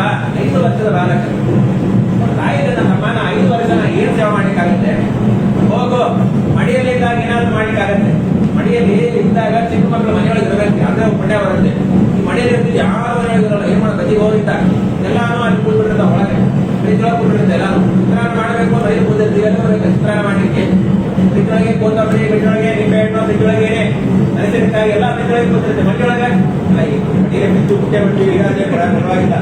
ಯಾರಾದ್ರೂ ಏನ್ರಿ ಯಾವಾಗ ಸಂಪ್ರದಾಯ ಆದ್ರು ಇಲ್ಲ ಸಂಪ್ರದಾಯ ಮಡಿಗೆ ಬಿಟ್ಟು ಬರುತ್ತೆ ಅಂತ ಅದಕ್ಕೆ ಸರಿ ನೀರೆಲ್ಲ ನಾವೇನು ಕೈಗೆ ಹೋಗ್ತಾರೆ. ಇನ್ನೂ ಕೆಲವರು ಆನ್ಲೈನ್ ನೋಡುತ್ತಾ ಬದಿಗೆ ನೋಡ್ತಾ ಬೆಚ್ಚಿಗೆನೆ ಒಂದು ಇದನ್ನ ಕಟ್ಟಿಡ್ತಾರೆ. ಕಟ್ಟಾಜಿನ ಕಟ್ಟಿ ಅಷ್ಟೇ ಮುಟ್ಟಬೇಕು ಅಂತ ಸಂಪ್ರದಾಯ. ಕಟ್ಟಾಜಿ ಮುಟ್ಟಿದ್ರೆ ದೋಷಲ್ಲ, ಈಗ ತಕ್ಕೋತಾರೆ. ಹೌದು ಒಳಗಡೆ ಮೆಣಸಿನಕಾಯಿ ಅದೇ ಬರ್ಬೇಕು ಹೊರಗೆ. ಅದನ್ನ ಹೇಳಿದ್ರೆ ನಮಗೆಲ್ಲ ಗೊತ್ತು. ಮನೆ ತಾನೇ ನಾವೆಲ್ಲ ಇಂಟೆಲಿಜೆಂಟ್ ಏನ್ ಮಾಡಿದ್ರೆ ದಾಬಡಿ ಹೊರಿಸ್ಕೊಂಡ್ಬಿಡ್ತಾರೆ. ಗ್ಲೌಸ್ ದಾಬಡಿ ಗ್ಲೌಸ್ ಒಳಗಡೆ ಈ ಕೈ ಹಾಕಿ ಆ ಮೆಣಸಿನಕಾಯಿ ಚಿತ್ರಾನ್ನ ಕೆಟ್ಟಬಿಟ್ಟು ಮಡಿ ಅವರವ್ರದೇ ಆದ ಮಡಿ. ಕೆಲವರು ಅಕ್ಕಾರು ಏನ್ ಮಾಡೋದಿಲ್ಲ, ಈ ಫೋನ್ ಹೋಗಿ ಎಲ್ಲ ದಾಬಡಿ ಸುದ್ದಿ ಬಿಡ್ತಾರೆ, ಅದು ಮಡಿ. ಹಾಗಾಗಿ ಹೋಗ್ಬಾ ಅವರು ಓದೋದಕ್ಕೇನೆ ಏನ್ ಮಾತಾಡ್ತಾರೆ ನಾರದರು, ಉಚ್ಚಿಷ್ಟ ಲೇಪಾನ್ ಅನುಮೋದಿತೋ ವಿಜಯಿ. ಈ ಮಾತನ್ನ ಕೋಟ್ ಮಾಡ್ತಾರೆ ಶಿವರಾಚಾರ್ಯ. ಬ್ರಾಹ್ಮಣರ ಸೇವೆಯನ್ನ ಮಾಡಿದ್ದು ಏನೋ ದೀರ್ಘಕಾಲವಾಗಿ ಮಾಡಿಲ್ಲ. ದಾಸಿ ಮಗನಾದಾಗ 4 ತಿಂಗಳು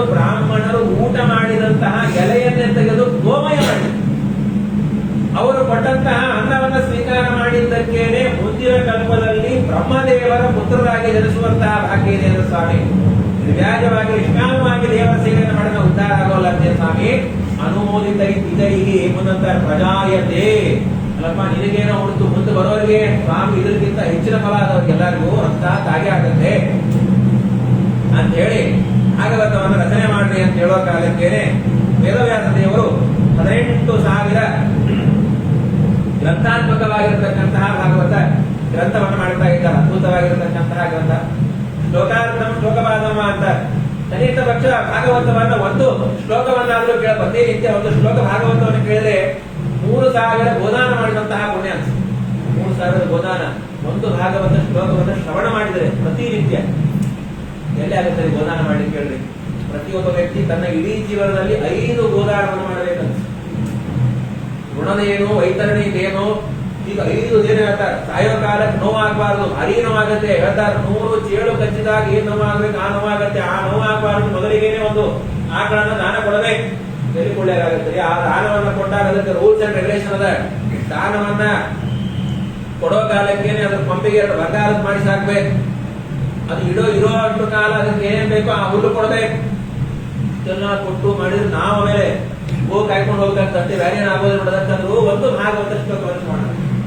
ಶ್ಲೋಕಾರ್ಥಂಬ ಅಷ್ಟಾಗೋಲ್ಲ ಸರಿ. ಅರ್ಧ ಶ್ಲೋಕ ಮಾಡೋ 2,000 ಗೋದಾನ ಅಷ್ಟು ಆಗೋಲ್ಲ. ಕಾಲು ಶ್ಲೋಕ ಪಾದಮ್ಮ ಅಂತ 1,000 ಗೋದಾನವನ್ನು ಮಾಡಿದ ಫಲ ಬರುತ್ತೋ ಅಷ್ಟು ಆಗೋಲ್ಲ.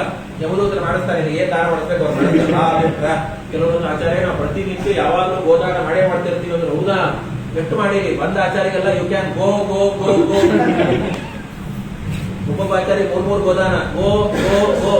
ನನ್ನ ಕಡೆ ಇದ್ದದ್ದೇ ಗೋ ಕೊಟ್ಬಿಟ್ಟೆ ಮಾಡ್ತಾ ಇರ್ತೀವಿ. ಅದಕ್ಕೆ ಶ್ಲೋಕಾರ್ಥಂ ಶ್ಲೋಕವಾದಂಬ ಅನ್ನೋ ಕಾಲಕ್ಕೇನೆ ಭಾಗವತವನ್ನು ರಚನೆ ಮಾಡಿದರು. ವೇದವ್ಯಾಸರು ಭಾಗವತವನ್ನು ರಚನೆ ಮಾಡುವ ಕಾಲಕ್ಕೆ ಭಾಗವತ ಆರಂಭ ಆದದ್ದು ಎಲ್ಲಿ ಅಂದ್ರೆ ದುರ್ಯೋಧನ ಸತ್ತು ಬಿದ್ದ ಅಲ್ಲಿ ಶುರು ಮಾಡ್ತಾರೆ. ವೇದವ್ಯಾಸರು ಸ್ಟೋರಿನೇ ಹಿಂಗಿರುತ್ತೆ ನೋಡ್ರಿ, ಹೇಗಿರುತ್ತೆ ನೋಡಿ.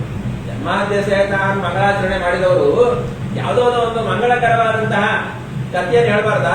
ಅವ್ರು ಶುರು ಮಾಡಿದ್ದೆ ಹೇಗೆ ಯಥಾಪ್ರದೇ ಕೌರವ ಸಂಜಯಾನಂ ವೀರೇಶ್ವತೋ ವೀರಗತಿಂ ಗತೇಶು ಬೃಕೋದರ ವಿದಗ್ಧ ಗದಾಭಿಮರ್ಶ್ಯ ಭಗ್ನೋರು ದಂಡೇ ಧೃತರಾಷ್ಟ್ರಪುತ್ರೇ. ಕೌರವ ಎಲ್ಲಾರು ಸತ್ತೋಗ್ಯಾರ. ದುರ್ಯೋಧನ ಬಿದ್ದಾನ.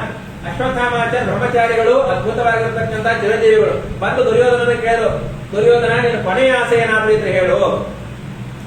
ಯೋಗ್ಯವಾದ ವ್ಯಕ್ತಿಗಳಿಗೆ ಕೇಳಿದ್ರೆ ಕೊನೆಯ ಆಸೆಯನ್ನ ವಿಷ್ಣು ಸಹಸ್ರ ಪಾರಾಯಣ ಮಾಡ್ರಿ, ಏನಾದ್ರು ಭಾಗವತದ ಶ್ರವಣ ಮಾಡಬೇಕು ಅಂತೆರಡು ಕೊನೆ ಹೋಗ್ತಾ ಇರ್ತದೆ ಉಸಿರು. ಅಯೋಗ್ಯರಾದ ವ್ಯಕ್ತಿಗಳಿದ್ರೆ 108 ಆಸೆ ಇರುತ್ತೆ, ಏನೇನೋ ಆಸೆಗಳಿರುತ್ತೆ. ಹಾಗೆ ದುರ್ಯೋಧನ ಅಂತ 2 ಆಸೆ. ಪಾಂಡವರ ಸಂತಾನ ಪೂರ್ಣ ನಿರ್ಮೂಲ ಆಗಬೇಕು.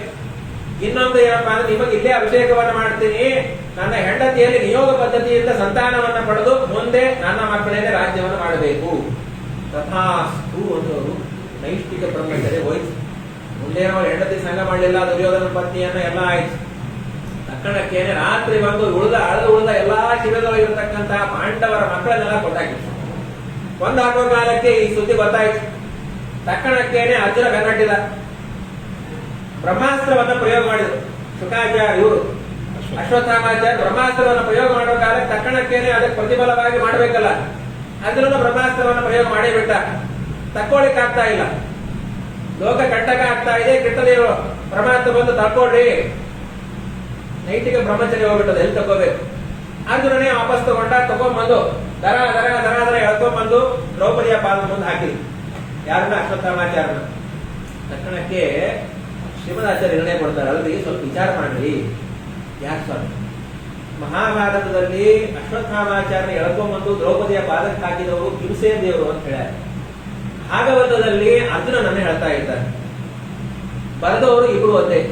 ಮಹಾಭಾರತವನ್ನು ಬರೆದವರು ವೇದವ್ಯಾಸ ದೇವರೇ, ಭಾಗವತವನ್ನು ಬರೆದವರು ವೇದವ್ಯಾಸ ದೇವರೇ.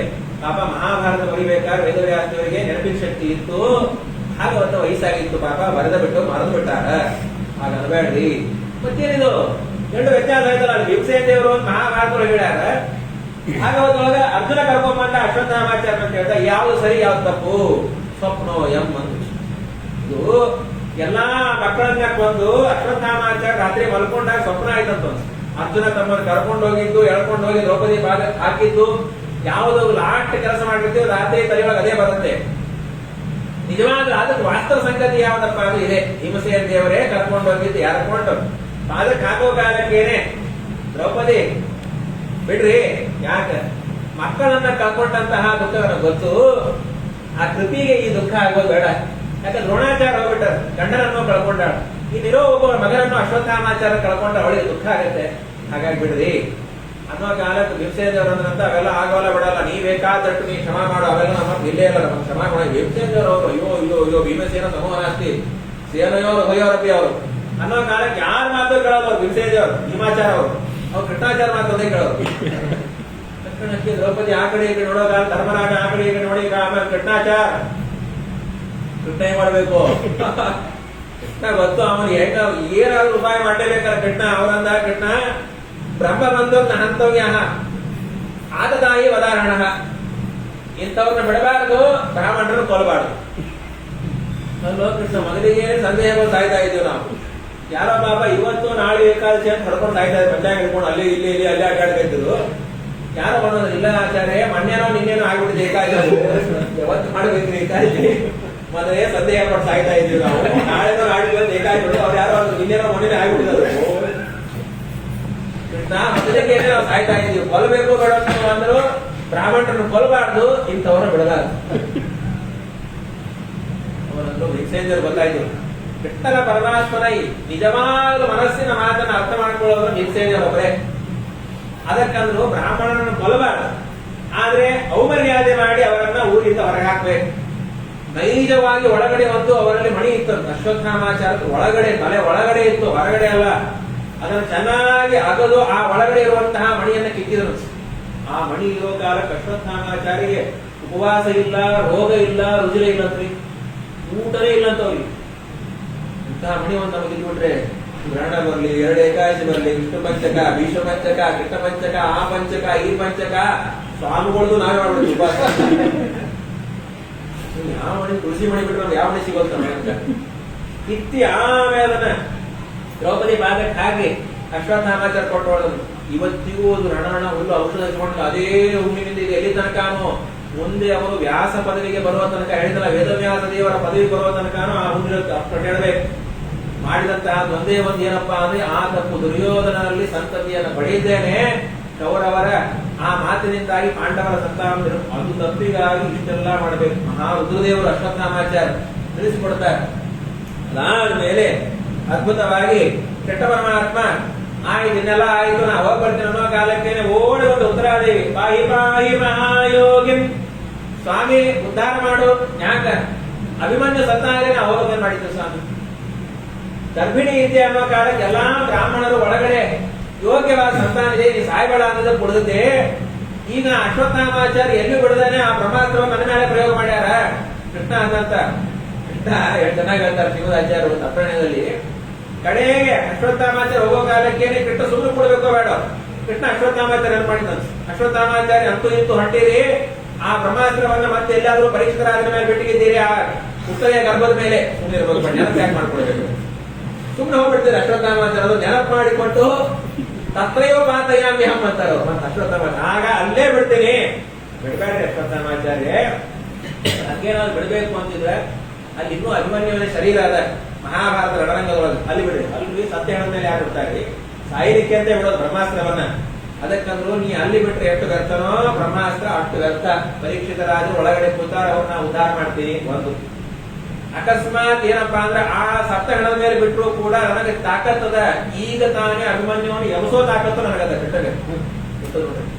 ಹಾಗಾದ್ರೆ ಆ ಸತ್ತವನ್ನೇ ಎಬಸ್ತೀನಿ ಅಂದ್ರ ಬದುಕಿನವನ್ನ ಸಾಯ್ಲಿಕ್ಕೆ ಬಿಡ್ತೀನ, ಬಿಡೋಲ್ಲ, ಅಲ್ಲಿ ಬಿಡಬೇಡ್ರಿ, ಅಲ್ಲೇ ಬಿಡ್ತೀನಿ ಅದು ಬಿಟ್ಕೋರಿ ಅಂತ ದೇವರು ಅನ್ನೋ ಕಾಲಕ್ಕೇನೆ ತಕ್ಷಣಕ್ಕೆ ಆ ಬಿಡೋ ಕಾಲಕ್ಕೇನೆ ಆ ಉತ್ತರಾದೇವಿ ಬಂದು ಪ್ರಾರ್ಥನೆ ಮಾಡೋ ಕಾಲಕ್ಕೆ ಒಳಗಡೆ ಹೊರಗಡೆ ನಿಂತು ಆಮೇಲೆ ರಕ್ಷಣೆ ಮಾಡಿದ. ಹುಟ್ಟೋ ಕಾಲಕ್ಕೆ ಸತ್ತೇ ಹುಡುಕು ಅಂತ ಹೇಳ್ತಾರೆ. ಅಷ್ಟೇ ಪ್ರಾರಂಭ ಇತ್ತಂತ, ಅಷ್ಟು ಸತ್ತು ಹುಟ್ಟಬೇಕಂತ. ಒಂದು ಇನ್ನೊಂದು ಪರಮಾತ್ಮನಿಗೆ ಸತ್ತಂತಹ ಅವರನ್ನು ಬದುಕಿಸುವ ಸಾಮರ್ಥ್ಯದ ಅಂತ ಮಾತು ಕೊಟ್ಟಿದ್ದಲ್ಲ, ಸತ್ತವರನ್ನು ಬದುಕಿಸ್ತೀರ ಅಂತ ಹೇಳಿ ಪರೀಕ್ಷಿತರಾಜರನ್ನ ಬದುಕಿಸಿದ್ರು ಅನ್ನುವಂತಹ ಮಾತನ್ನ ಹೇಳಿ ಕೆಟ್ಟ ಪರಮಾತ್ಮ ಆಯ್ತು ನಾ ದ್ವಾರಕಾಕ್ಕೆ ಹೋಗ್ಬರ್ತೀನಿ, ಬಹಳ ದಿವಸ ಆಯ್ತು ಅನ್ನೋ ಕಾಲಕ್ಕೇನೆ ಓಡಿ ಬಂದು ಯಾರು ಕುಂತಿ, ಓ ಇದು ಅವರನ್ನು ಏನ್ರಿ ಏನು ಬಾಳೆ ಹಾಕೊಂಡಿ ಒಬ್ಬರಲ್ಲ ಹಾಕೊಂಡಿದ್ರಿ. ಮೊದಲಿಗೆ ಅವರು ಹೋದ್ರು, ಇದು ಎರಡನೇದು ಉತ್ತರಾದೇವಿ, ಮೂರನೇದು ನೀನು ಏನು ಸೇರಿ ನಮ್ಮ ಪಂಕಜನಾಭಾಯ ಹರಿ ಸ್ತೋತ್ರದಲ್ಲಿ ಕುಂತಿ ಸ್ತೋತ್ರ 16-17 ಶ್ಲೋಕವನ್ನು ಮಾಡ್ತಾರೆ ಕುಂತಿ. ನಿಜವಾಗ್ಲೂ ಹೆಣ್ಮಕ್ಳು ನಾವೆಲ್ಲ ದುಃಖವನ್ನು ಪಡ್ತೀವಿ ಅಂತಂದ್ರೆ ಯಾವಾಗ ನಿಮಗೆ ಹಾಗೆ ಅನಿಸುತ್ತೆ ಕುಂತಿಯನ್ನು ನೆನೆಸ್ಕೊಡ್ರಿ ಅಂತ ಶಿವರಾಚಾರ್ಯ. ನಿಜವಾಗ್ಲೂ ಕುಂತಿ ಪಟ್ಟಷ್ಟು ದುಃಖವನ್ನ ಯಾವ ಹೆಣ್ಣು ಮಕ್ಕಳು ಪಡ್ಲಿಕ್ಕೆ ಶಕ್ತಿ ಇಲ್ಲ. ಹುಟ್ಟಿದಾಗಿಂದ ಹಿಡ್ಕೊಂಡು ಹುಟ್ಟಿದ ಮನೆ ಬೇರೆ, ದತ್ತಕ್ಕೆ ಬೇರೆ ಬಂದು ಮದುವೆ ಆದ್ಮೇಲೆ ಗಾಡಿ ಒಂದೊಂದು ಹಂತದಲ್ಲಿ ಕಷ್ಟವನ್ನೇ ಪಡ್ತಾ ಇದ್ದಾಳೆ. ಅಂತ ಕುಂತಿ ಅಂತ ಸ್ವಾಮಿ ನೀವು ಹೊರಟ್ಬಿಟ್ಟೆ ಎಲ್ಲ ಆಯ್ತಲ್ಲಮ್ಮ, ಸೋದರತೆ ಆಗ್ಬೇಕು. ಹಾಗಾಗಿ ನೀ ಕಷ್ಟ ಇದ್ದಾಗ ಮಾತ್ರ ಇರ್ತೀಯ ಸ್ವಾಮಿ, ಎಲ್ಲೆಲ್ಲ ರಕ್ಷಣಾ ಮಾಡಿದೆ. ವಿಷಾನ್ ಮಹಾಗ್ರೇ ಪುರುಷಾದ ದರ್ಶನ ಅಸತ್ಸಭಾಯ ವನವಾಸ ಗಚ್ಚತಃ ವೃದೇನೇಕ ಮಹಾರಥಸ್ತತೋ ದ್ರೋಣಸ್ತ್ರಕಾಷ್ಟ ಹರೇರಭಿರೀಕ್ಷಿತ. ಸ್ವಾಮಿ ಕಷ್ಟ ಬಂದಾಗ ನೀ ಇರೋದು ಅಂತಾದ್ರೆ, ಕಷ್ಟ ಬಂದಾಗ ಸ್ಮರಣೆ ಇರೋದು ಅಂತಾದ್ರೆ ಯಾವಾಗಲೂ ಕಷ್ಟನೆ ಬರ್ತಾ ಇರ್ಲಿ. ಯೋಗ್ಯವಾದ ವ್ಯಕ್ತಿ ಚೇತನ ಇದ್ದದ್ದು ಅವಳು ಮಾತ್ರ ಕೇಳ್ಕೋಬೇಕು. ನಮಗೂ ಕೂಡ ಕಷ್ಟ ಬಂದಾಗ ದೇವರ ಸ್ಮರಣೆ ಮಾಡ್ರಿ ಅನ್ನೋದು ಉದ್ದೇಶ ಹೊರತು ನಾವೆಲ್ಲಾನು ಕಷ್ಟ ಕೇಳ್ಕೊಳ್ಳಿಕ್ ಆಗೋಲ್ಲ ಬಿಡೋಲ್ಲ. ಇದ್ದದ್ದು ಕಷ್ಟ ಅನುಭವಿಸೋದು ನಮ್ಗೆ ರಗಡದ. ಕಷ್ಟ ಬಂದಾಗಲೂ ಕೂಡ ಕುಂತಿಯನ್ನ ಸ್ಮರಣೆ ಮಾಡಿಕೊಂಡು ದೇವರು ಕಷ್ಟವನ್ನು ನಮ್ಮ ಪ್ರಾರಬ್ಧ ಗುಣಕ್ಕೆ ಅನುಗುಣವಾಗಿ ಕೊಟ್ಟಿರ್ತಾನೆ. ಹಾಗಾದ್ರೆ ಈ ಪುಣ್ಯ ಮಾಡ್ತಾ ಇದೀವಲ್ಲ, ಹೌದು ಈ ಪುಣ್ಯ ಇದ್ದದ್ದಕ್ಕೇನೆ ಇಷ್ಟೊಳಗೆ ಮುಗಿದೋಯ್ತು. ಈ ಪುಣ್ಯ ಯಾವಾಗ ಅಚೂರ್ ಆಗತ್ತೆ, ಈ ಕಷ್ಟವು ಸಂಪೂರ್ಣವಾಗಿ ಹೋಗುತ್ತೆ ಅಂತ ನೆನಪು ಮಾಡ್ಕೋಬೇಕು.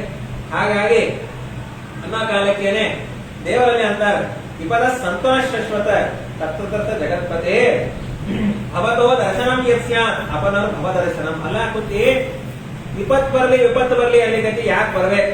ಸ್ವಾಮಿ ಸ್ಮರಣೆ ಬರುತ್ತೆ. ನನ್ನ ಸ್ಮರಣೆ ಬಂದ್ರೆ ಏನಾಗತ್ತೆ, ಈ ಸಂಸಾರ ಅನ್ನೋ ಕಷ್ಟ ಹೋಗುತ್ತೆ. ಸಣ್ಣ ಕಷ್ಟದ ಮುಂದೆ ದೊಡ್ಡ ಕಷ್ಟವನ್ನ ಬಿಟ್ಬಿಡ್ಬಾರ್ದು. ನಾವು ಸಣ್ಣ ಪುಟ್ಟದಕ್ಕೆಲ್ಲ ದೇವರನ್ನ ಬಿಟ್ಬಿಡ್ತೀವಿ, ದೊಡ್ಡ ಕಷ್ಟ ಹೊಡ್ಕೊಬಿಡ್ತೀವಿ. ಹಾಗಾಗಿ ಸಣ್ಣ ಕಷ್ಟ ಬಂದದ್ದು ಬರ್ಲಿ, ದೊಡ್ಡ ಕಷ್ಟವನ್ನು ಪರಿಹಾರ ಮಾಡ್ತೀವಿ ಅನ್ನೋ ಕಾಲಕ್ಕೆ ಇನ್ನೇನು ಹೋಗಬೇಕು ಅನ್ನೋ ಕಾಲಕ್ಕೆ ಧರ್ಮರಾಜ ಅಂತ ಬರ್ತಾರೆ. ನಾನು ದ್ವಾರಕಕ್ಕೆ ಹೋಗೋರು ಇಲ್ಲೇ ಮೂರು ಇದ್ರಲ್ಲಿ ಮೊದಲಿಗೆ ಉತ್ತರಾದಿ ಮೊದಲು ಹೋಗಬಾರ್ದು ಅಂತಂದು ಈಗ ಯಾರು ಹಾಗಾಗತ್ತೆ. ಎಲ್ಲಾರು ಹೋಗ್ಬೇಕು ಅನ್ನೋ ಕಾಲಕ್ಕೆ ಮೊದಲಿಗೆ ಯಾರೋ ಸಿಗ್ತಾರೆ ಅಕ್ಷಿ ಅಂತಾರ. ಸುಮ್ಮ 5 ನಿಮಿಷ ಕೂತ್ ಹೋಗ್ತೇನೆ ಅನ್ನೋ ಕಾಲಕ್ಕೆ ಇನ್ನೇನು ಹೋಗ್ಬೇಕು ಅನ್ನೋ ಕಾಲಕ್ಕೆ ಆ ಪೂರ್ಣಕುಂಭ ಕಳಚಿ ಬಿಡ್ತೀವಿ ಅಂತೇಳಿ ಆಯ್ತು. ಪೂರ್ಣಕುಂಭ ಕಳಚಿ ಬಿದ್ದದ ಆಯ್ತು, ಒಂದು 10 ನಿಮಿಷ ಪೂರ್ಣ ಅಂತ ಅನ್ನೋ ಕಾಲಕ್ಕೆ ಇನ್ನೇನು ಮುಂದೆ ಹೋಗ್ಬೇಕು ಅನ್ನೋ ಕಾಲ ಬೆಕ್ಕಾಡೋರು. ಅವರಂದ್ರು ಸ್ವಾಮಿಗಳ ಹತ್ರ ನಾವು ಹೋಗಲ್ಲ, ಸ್ವಾಮಿಗಳೇ ನಮಗೆ ಕರಬೇಕು, ಇದು ಯಾಕೋ ಬಗೆಹರಲ್ಲ. ಹಾಗಾಯ್ತು ನಾವು ಕೃಷ್ಣ ಅಂತ ನಾ ದ್ವಾರಕಕ್ಕೆ ಹೋಗ್ಲೋ ಬೇಡ ಸ್ವಾಮಿ, ನಾ ತಪ್ಪು ಮಾಡೀನಿ. ಧರ್ಮರಾಜರಿಂದ ಏನು ತಪ್ಪು ಮಾಡಿಲ್ಲ. ಇಲ್ಲ ಎಲ್ಲ ಹಿರಿಯರನ್ನ ಕೊಂದು ಹಾಕಿಬಿಟ್ಟೆ, ಬ್ರಾಹ್ಮಣರನ್ನ ಕೊಂದು ಹಾಕಿದೆ, ಎಟ್ಟೆಟ್ಟು ಪಾಪ ಅಂತ ನಮಗ ಅಷ್ಟೊಂದೇನ ಯಾಗವನ್ನ ಮಾಡಿ ಅಲ್ಲಪ್ಪ, ಯಾವುದು ನಮ್ಮ ಮನಸ್ಸಿಗೆ ಸಮಾಧಾನ ಆಗ್ತಾ ಇಲ್ಲ. ಕೃಷ್ಣ ಅಂತ ಬಾ, ಹಾಗಾದ್ರೆ ನಿಮಗೆ ಸರಿಯಾಗಿ ಉಪದೇಶ ಮಾಡಿಸ್ಬೇಕು. ನಿಮ್ಮ ಕುಲಪುರೋಹಿತರ ಹತ್ರ ಕರ್ಕೊಂಡು ಹೋಗ್ತೇವೆ, ಭೀಷ್ಮಾಚಾರ್ಯ ಹತ್ರ ಕರ್ಕೊಂಡು ಹೋಗೋ ಕಾಲ ಪಾಪ ಭೀಷ್ಮಾಚಾರ್ಯರು ಯಾವಾಗ ಉತ್ತರಾಯಣ ಬರುತ್ತೆ ಅಂತ ಕಾಯ್ಕೋತ ಹೋಗ್ತಾರೆ. ಆ ಎಲ್ಲಾ ಬಾಣ ಬಿದ್ದೋಗ್ಯದ, ತಳಗ್ ಬಾಣ ಮ್ಯಾಲ ಬಾಣ, ಆ ಗೋಣ್ ದೊಡ್ಡ ಜೋತಿದ್ದಂತೆ. ಅರ್ಜುನ ಹೇಳಿದ್ರು ಸ್ವಾಮಿ ಒಂದು ತಲೆಗೆ ಕೊಡ್ರಿ. ಅರ್ಜುನ ತಲೆಗೆ ಒಂದು ಬಾಣ ಹೊಡೆದಂತೆ. ಎಲ್ಲಾರನ್ನ ಕರ್ಕೊಂಡು ಧರ್ಮರಾಜನ ಕರ್ಕೊಂಡು ಕೆಟ್ಟ ಪರಮಾತ್ಮ ಅಲ್ಲಿ ಹೋಗೋ ಕಾಲ ಭೀಷ್ಮಾಚಾರ್ಯ ಸ್ವಾಮಿ ಉಪದೇಶ ಮಾಡಿದ್ರಿ, ನಾನು ಮಹಾಭಾರತ ಯುದ್ಧ ಮಾಡಿ ತಪ್ಪಾಗಿರುತ್ತ ಧರ್ಮರಾಜ ಅಲ್ಲಿಗತಾನ ಉಪದೇಶ ಮಾಡ್ರಿ. ಭೀಷ್ಮಾಚಾರ್ಯ ಮಕ್ಕ ಬಿಡ್ತದ. ಸ್ವಾಮಿ ಮೊದಲೇ ಇತ್ತು, ನಾ ಇನ್ ಯಾಕೆ ಹೊಳ್ದೀನಿ ಅಂತಂದ್ರ ಇನ್ನೆಲ್ಲೂ ಬಾಣ ಹೊಡ್ಲಿಕ್ಕೆ ಜಾಗ ಇಲ್ಲ ಅಂತ ಅರ್ಜುನ ಬಿಟ್ಟಾಗ ಅದಕ್ಕೆ ಉಳ್ಕೊಂಡಿದ್ದೆ.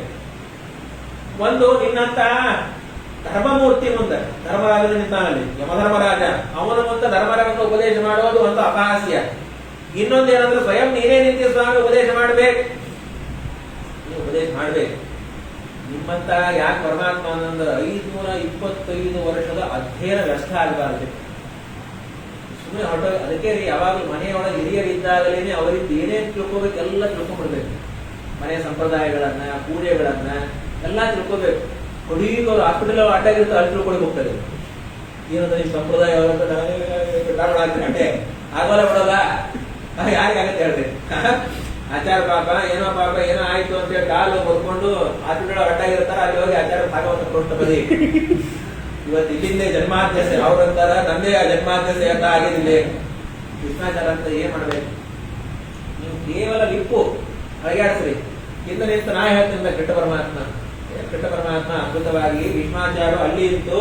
ಅನುಶಾಸನ ಪರ್ವ, ಶಾಂತಿ ಪರ್ವ, ಆಪಧರ್ಮ, ಶ್ರೀ ಧರ್ಮ, ಕುಲಧರ್ಮ, ವಿಷ್ಣು ಸಹಸ್ರನಾಮ ಎಲ್ಲವನ್ನು ಉಪದೇಶ ಮಾಡುವ ಕಾಲ ಸಂಶಯ ಪರಿಹಾರ ಧರ್ಮರಾಜನಿಗೆ ತಕ್ಷಣಕ್ಕೆ ಭೀಷ್ಮಾಚಾರ್ಯ ಸ್ವಾಮಿನ ಮ್ಯಾಲ ಎಷ್ಟು ಕಾರುಣ್ಯ. ನಾವು ಭೀಷ್ಮಾಚಾರ್ಯ ಒಂದು ಶಪಥ ಮಾಡಿದ್ರು, ಕೃಷ್ಣವನ್ನು ಶಪಥ ಮಾಡಿದ್ದ. ಬೇಕಾದಾಗಿ ನಾ ಯುದ್ಧದೊಳಗ ಆಯುಧ ಹಿಡಿಯೋಲ್ಲ ಅಂತ ಕೃಷ್ಣ ಪರಮಾತ್ಮ ಶಪಥ.